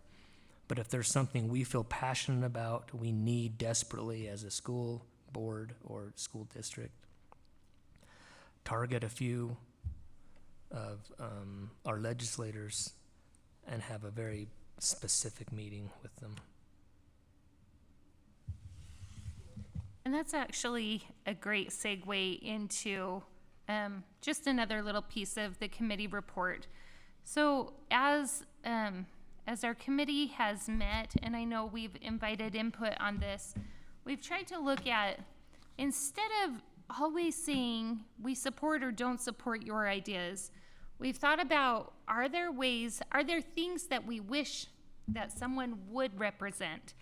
And so that's something that we'd like to include in these meetings, are specific ideas of holes that we see, ways that that state law could help our school district. And so I really like what you're saying in terms of making sure that these meetings have a purpose, that there's content to them. It's not just, hey, let's hang out, but that we're talking about something that is important to them. I also will just add, I think that it's a something that many of our legislators attempt to do, to spend time inside of schools. It's a big part of their job to represent public education. And so for me, I feel like it's important for us to invite them to have these meetings inside of schools. And not that it's not a school at JATC South, but just something very, a little more mainstream as to what our teachers are facing, what it looks like to walk through hallways, and just the general energy that exists inside of our schools. So for me, that would be a high priority as well, is any opportunity that we can meet with an official inside of a school building. I think helps us to understand each other's goals. Can I add to that I think we need significant focus on not just legislators but our city officials too, and I think that speaks well to that too. Anytime we can take our city leaders also with us to a school, it's just really, really important. We're all partners and we're all trying to do the same thing, and we need to be on the same page. And it's so easy because we focus on different things to miss something. And I've been working with my city, one of the cities I represent, and it's interesting that we're looking at the same situation, but we're seeing it totally different. And that's the thing that I agree with Brian. We sometimes set up too many meetings, but we can't over communicate with those who also represent the public because our lines cross so much. And when we see together and we look for win-win situations together, we represent the community better.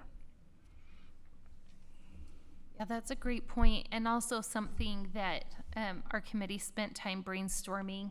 We looked at the calendar last year. It was near this time that we held our last mayor's roundtable, and we're looking at approaches that we can take to make sure that we're interacting well with our cities as well. So look for that in a future report. Thank you. I think this is great. Okay, thank you. Other committee reports or other comments? I had a comment. I've noticed that many of the major problems that are faced by the school district have to do with money, particularly not enough money to go around. And as a new board member, relatively new, or the newest, Lisa and I, there are just some questions that have been on my mind. And I voiced some of those in email to the board, and President Miller invited me to talk a little bit about those right now. One of them had to do with a project, which was the Soft Fall project. There were 5 elementary schools. And when I heard the bid on that, I thought that sounds like a lot of money for what we're going to be getting out of it. And I spent some time. I followed the projects. I took pictures. I documented what I saw. And I came up with my own rough estimate, and it seemed like we were double or triple charged, more than we should have been. And I did that just to kind of hopefully prove to myself what I suspected.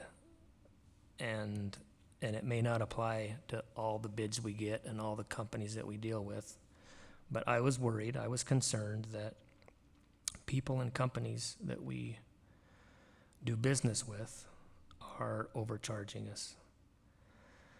And that's one way that we can save money, that we can have more money to dedicate to other things.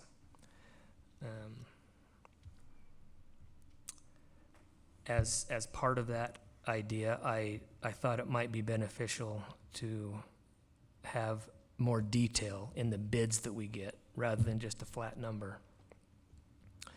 And I had heard, some feedback on that, which was one of the main things was we have a hard enough time getting companies and people to bid on some of the things that we need done in the district.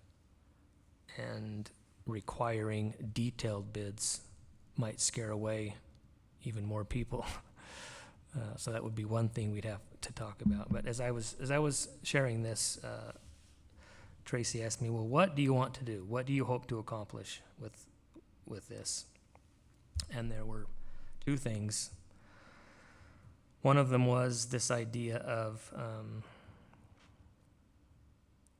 detailed bids. That's something that as a board we can possibly discuss if there's any interest there. And the other one was to try to become more independent as a district. We have plumbers and HVAC people on staff, and they handle some things for us.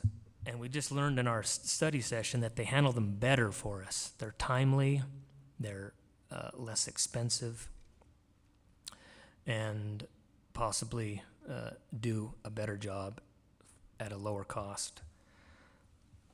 So I wanted to explore some options of how we can become more independent. In other words, less dependent on third-party contractors.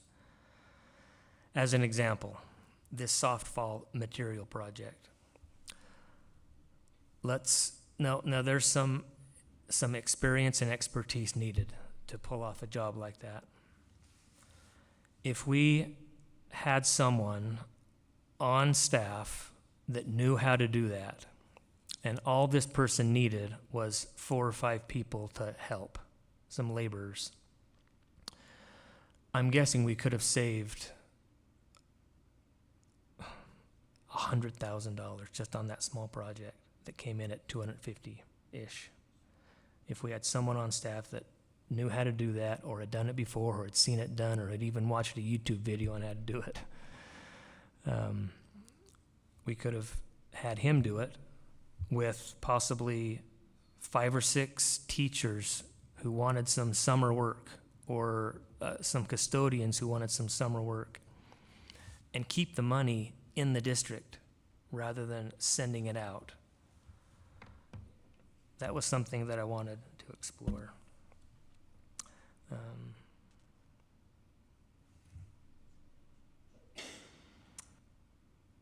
The other thing that I'd noticed was in our last 2 truth and taxation,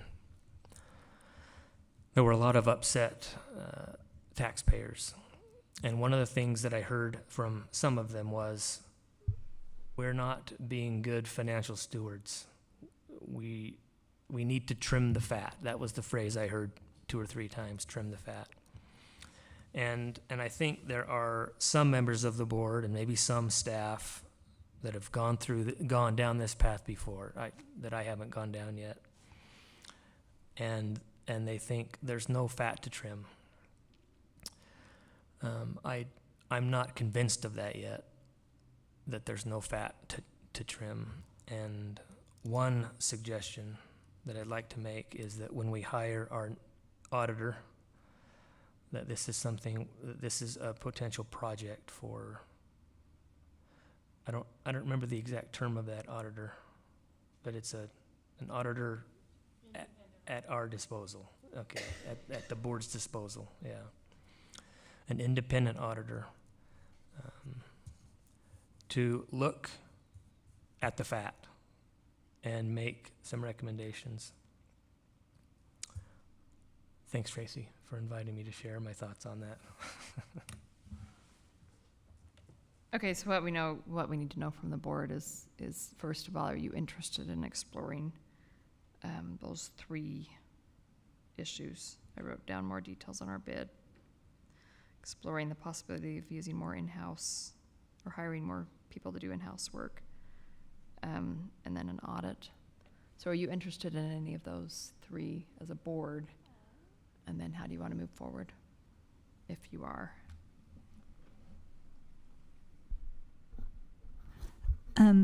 Something that is a little hard for me to think about, and I might be looking at it the wrong way, is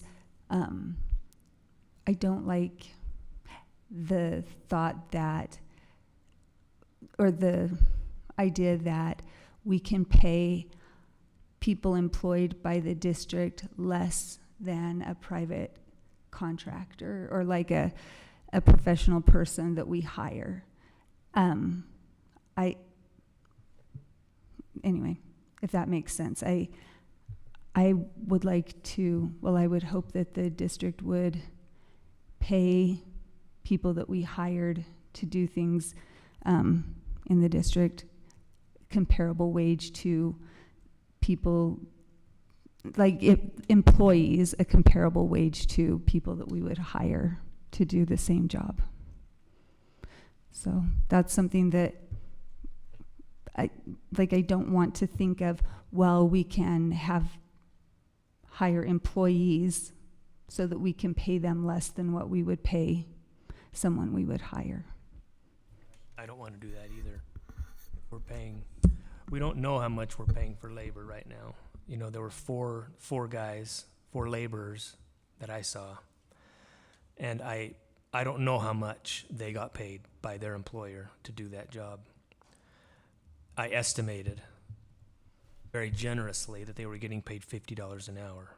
I mean, maybe it was more, but if we knew how much they were getting paid, I would be happy to pay that to teachers, custodians, ESP staff that are interested in participating in these types of things. And I have another thing too, and this is just based on my own personal experience with DIY home improvement projects, that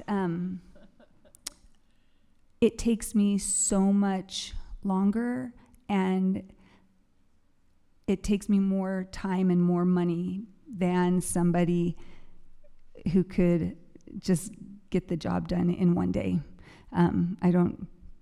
So I feel like there's a lot of value in experience also. Like, I think that that's part of what we're paying for also, is an entity or a person that can get the job done professionally and in a timely manner.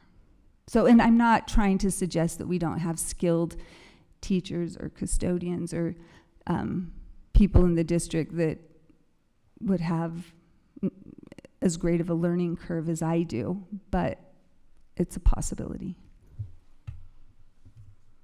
I appreciate Brian's perspective. I was once like you. I had many questions that didn't make a lot of sense. But it's interesting because you made two contradictory statements there. You said, let's add some fat, but let's cut some fat. Because creating in-house creates more positions that we got to figure out when the playground's done, what are they going to do, right? During Truth and Taxation, somebody wrote a letter to all the board, and they did a little criticizing of me personally and said, what do you know about economics? Well, my undergraduate work is in economics. You know, I'm not an expert at all, but there is a great principle called the law of diminishing returns, that we can cut and cut and tighten, but there's a certain place that we hit that we're no longer effective, and we start hurting people. I don't know where the sweet spot is, but I do want to recognize that maybe there is still fat to cut. I want to keep looking for that. But when I compare us to our neighbors, we are doing a significant job, and we can never lose sight of that. All you have to do is make a comparison to other districts and then look at what we're doing. Our tax rates are lower than others, where we have already tightened the belt. But on some of those projects, I think it's worth the time to look and say, you know, could we effectively do this? I'm with Lisa on the DIY projects because my kids can do them really well, but I can't, you know. But I don't know where I'm going with this, except for in that exploration, and I really appreciate you bringing these questions up because it allows us to reflect again, over and over again. But in that reflection, you need to also kind of look at what other districts are doing, because those are our competitors. And if we start asking for a detailed list and they don't, it's true, it will scare people off. We've been in positions where nobody will bid on a project because it was the wrong time of the year, so we had to adjust that and those kinds of things. And so I appreciate your perspective. I think that we ought to pursue it, but I think that we just need to be super careful that we always keep in mind that there's a certain point that we chase people away, you know. I can give you some examples, and if you want, call me, I'll give you those examples. But anyways, I support what Brian's saying, but I also want to have it go recognize that we have been doing these things already. Okay, other board members. And just very simply, I'd just like to say I respect what you're saying, Brian, I really do. But trying to do everything in-house, I think spreads people just too thin and we don't get much accomplished. I feel like for some things we have to go outside the district. Either that or hire more people. And, you know, then we're not really trimming the fat, we're adding to. So I just think we're spread so thin now, doing all the projects that need to be done, that I just don't see us being able to do everything in-house. That's just my opinion. So it's hard for me to answer this without getting a little bit of input from, I don't know, maybe Mr. Thomas. I don't know if you can answer these questions on the spot or if I can ask them and let you get back to us. But I would imagine that when we are doing improvements at a public facility, that there is a level of work that needs to be created, that we probably have to have some sort of insurance in place, things like that might feel a little different than like if I take on a renovation project at my house or put in playground fall material for my own children. Yes, soft fall. We're not trying to make them fall. So is that a question that you could even ask or answer, right now? Yeah, I'll try to articulate something. And I appreciate the comments and the questions and the different perspectives. I think, in response to the question about what we do, our groups, and we have many groups, we're very fortunate to have, like I said, electricians, we have general trades. We do everything from install carpet, tile, cut glass, roofing repairs. I'd like to go on for minutes about all the things we do. Pretty intensive work orders with plumbing, electrical, HVAC, controls, audiovisual. We're very fortunate to have the crew that we have, and they work very hard, and they complete anywhere. I think on average, Dave told me they complete about 2,500 work orders per month is what they're able to do. And they're busy right now. I was talking to Dave the other day, and he mentioned that during the pandemic, it was almost like people were fixed on the pandemic, and we were having fewer work orders come in. Not a lot, but fewer. And he said in the last few months, it's like everybody's making up for that now. We're getting more and more work orders in. So there's this ebb and flow all the time with work orders. But yes, not often, but sometimes we do have to go outside the district for specialty things like softball. To our knowledge, is kind of a specialty thing that needs to be done. I don't know what kind of equipment. The material is, like Mr. Barnett said, is kind of a mystery. It seems like, what is that? How do they hold it together? Is it tar, glue? What is the material? But it's a specialty process.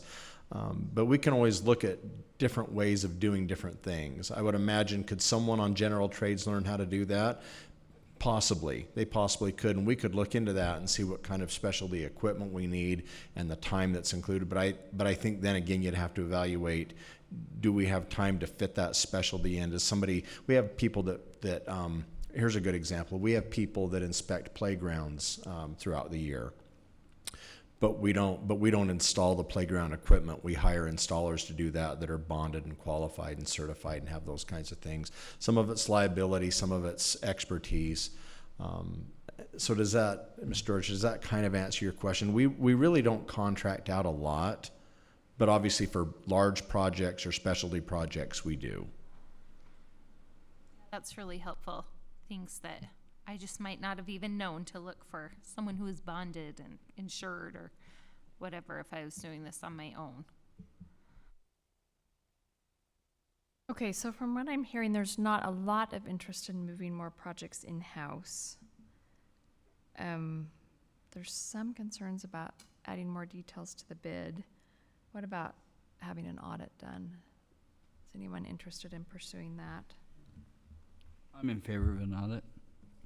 We will bring topics and potential audits when we we got to find an independent auditor, and then we always will bring to the board recommended audits, and the board will always choose them.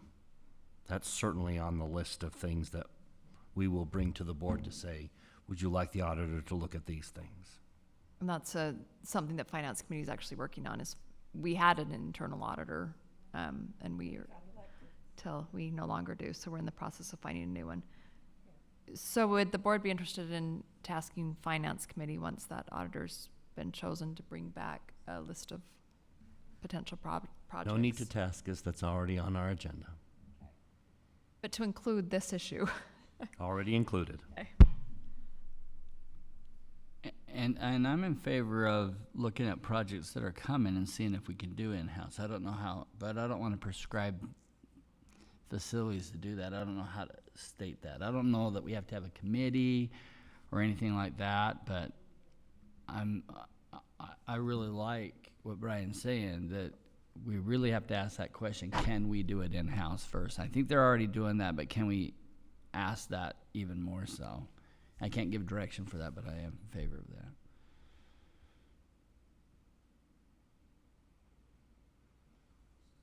Okay, thank you. Anything else on this one? Thank you, Mr. Barnett, for bringing that forward. Just have a couple of quick updates. First of all, Utah School Boards Association pre-delegate and delegate assemblies are this Friday and Saturday.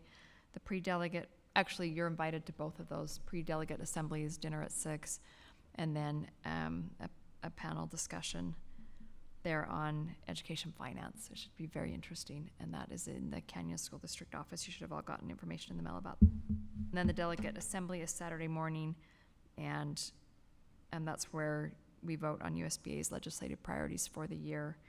Again, everyone's invited to attend that. We have 3 people voting for us. And remind me who they are. Ms. George, Mr. Barnett, and myself, right? Okay. Okay, and that's Saturday morning. And then I just wanted to let you all know that Congressman Owens invited me to come to a staff retreat. Both the Utah and DC staff had a staff retreat just this past week, invited me to come talk and answer questions about education. And it was a super positive experience. They asked lots of questions about how they can interact better with us and what can they help with. And so just wanted to report on that with you, that we had a good interaction, and the door is open with them if we need help with federal issues. They are very interested in help. He's been really supportive of our district too. I really appreciate that. And then finally, Portrait of a Graduate and our strategic plan. There on board docs, there is just an attachment of the timeline on that, and wanted to make you all aware that the survey that we discussed in a previous board meeting was launched this week, and that survey stays open until September 1st. And that was sent out to all of our employees, all of our parents in the district, and we don't necessarily have a way of reaching all community members, but everybody is welcome to take that survey and to provide feedback. So Dr. Godfrey, do you have anything else to add to that? No, just I appreciate the efforts, and we'll keep moving forward to get lots of good input. So Or that gets sent to board members that aren't parents in the kids in the district. I got it once from Dr. Godfrey, and I got it as a parent. So we'll double check that. And I had just one other thing as well, that we continue the literature review committee work. We've talked a lot about that process and policy, and we've continued to train faculties on that when questions have come up, and answer questions for teachers. So we continue to reach out and inform about that. And so I just wanted to clarify that's an ongoing process, and we continue to educate on that within the district. Thank you, and I appreciate the email that went out to all of our parents asking for volunteers if they want to be on the literature review committee, if they want to be on focus groups, giving them other opportunities to interact and be involved in our district. I appreciate that.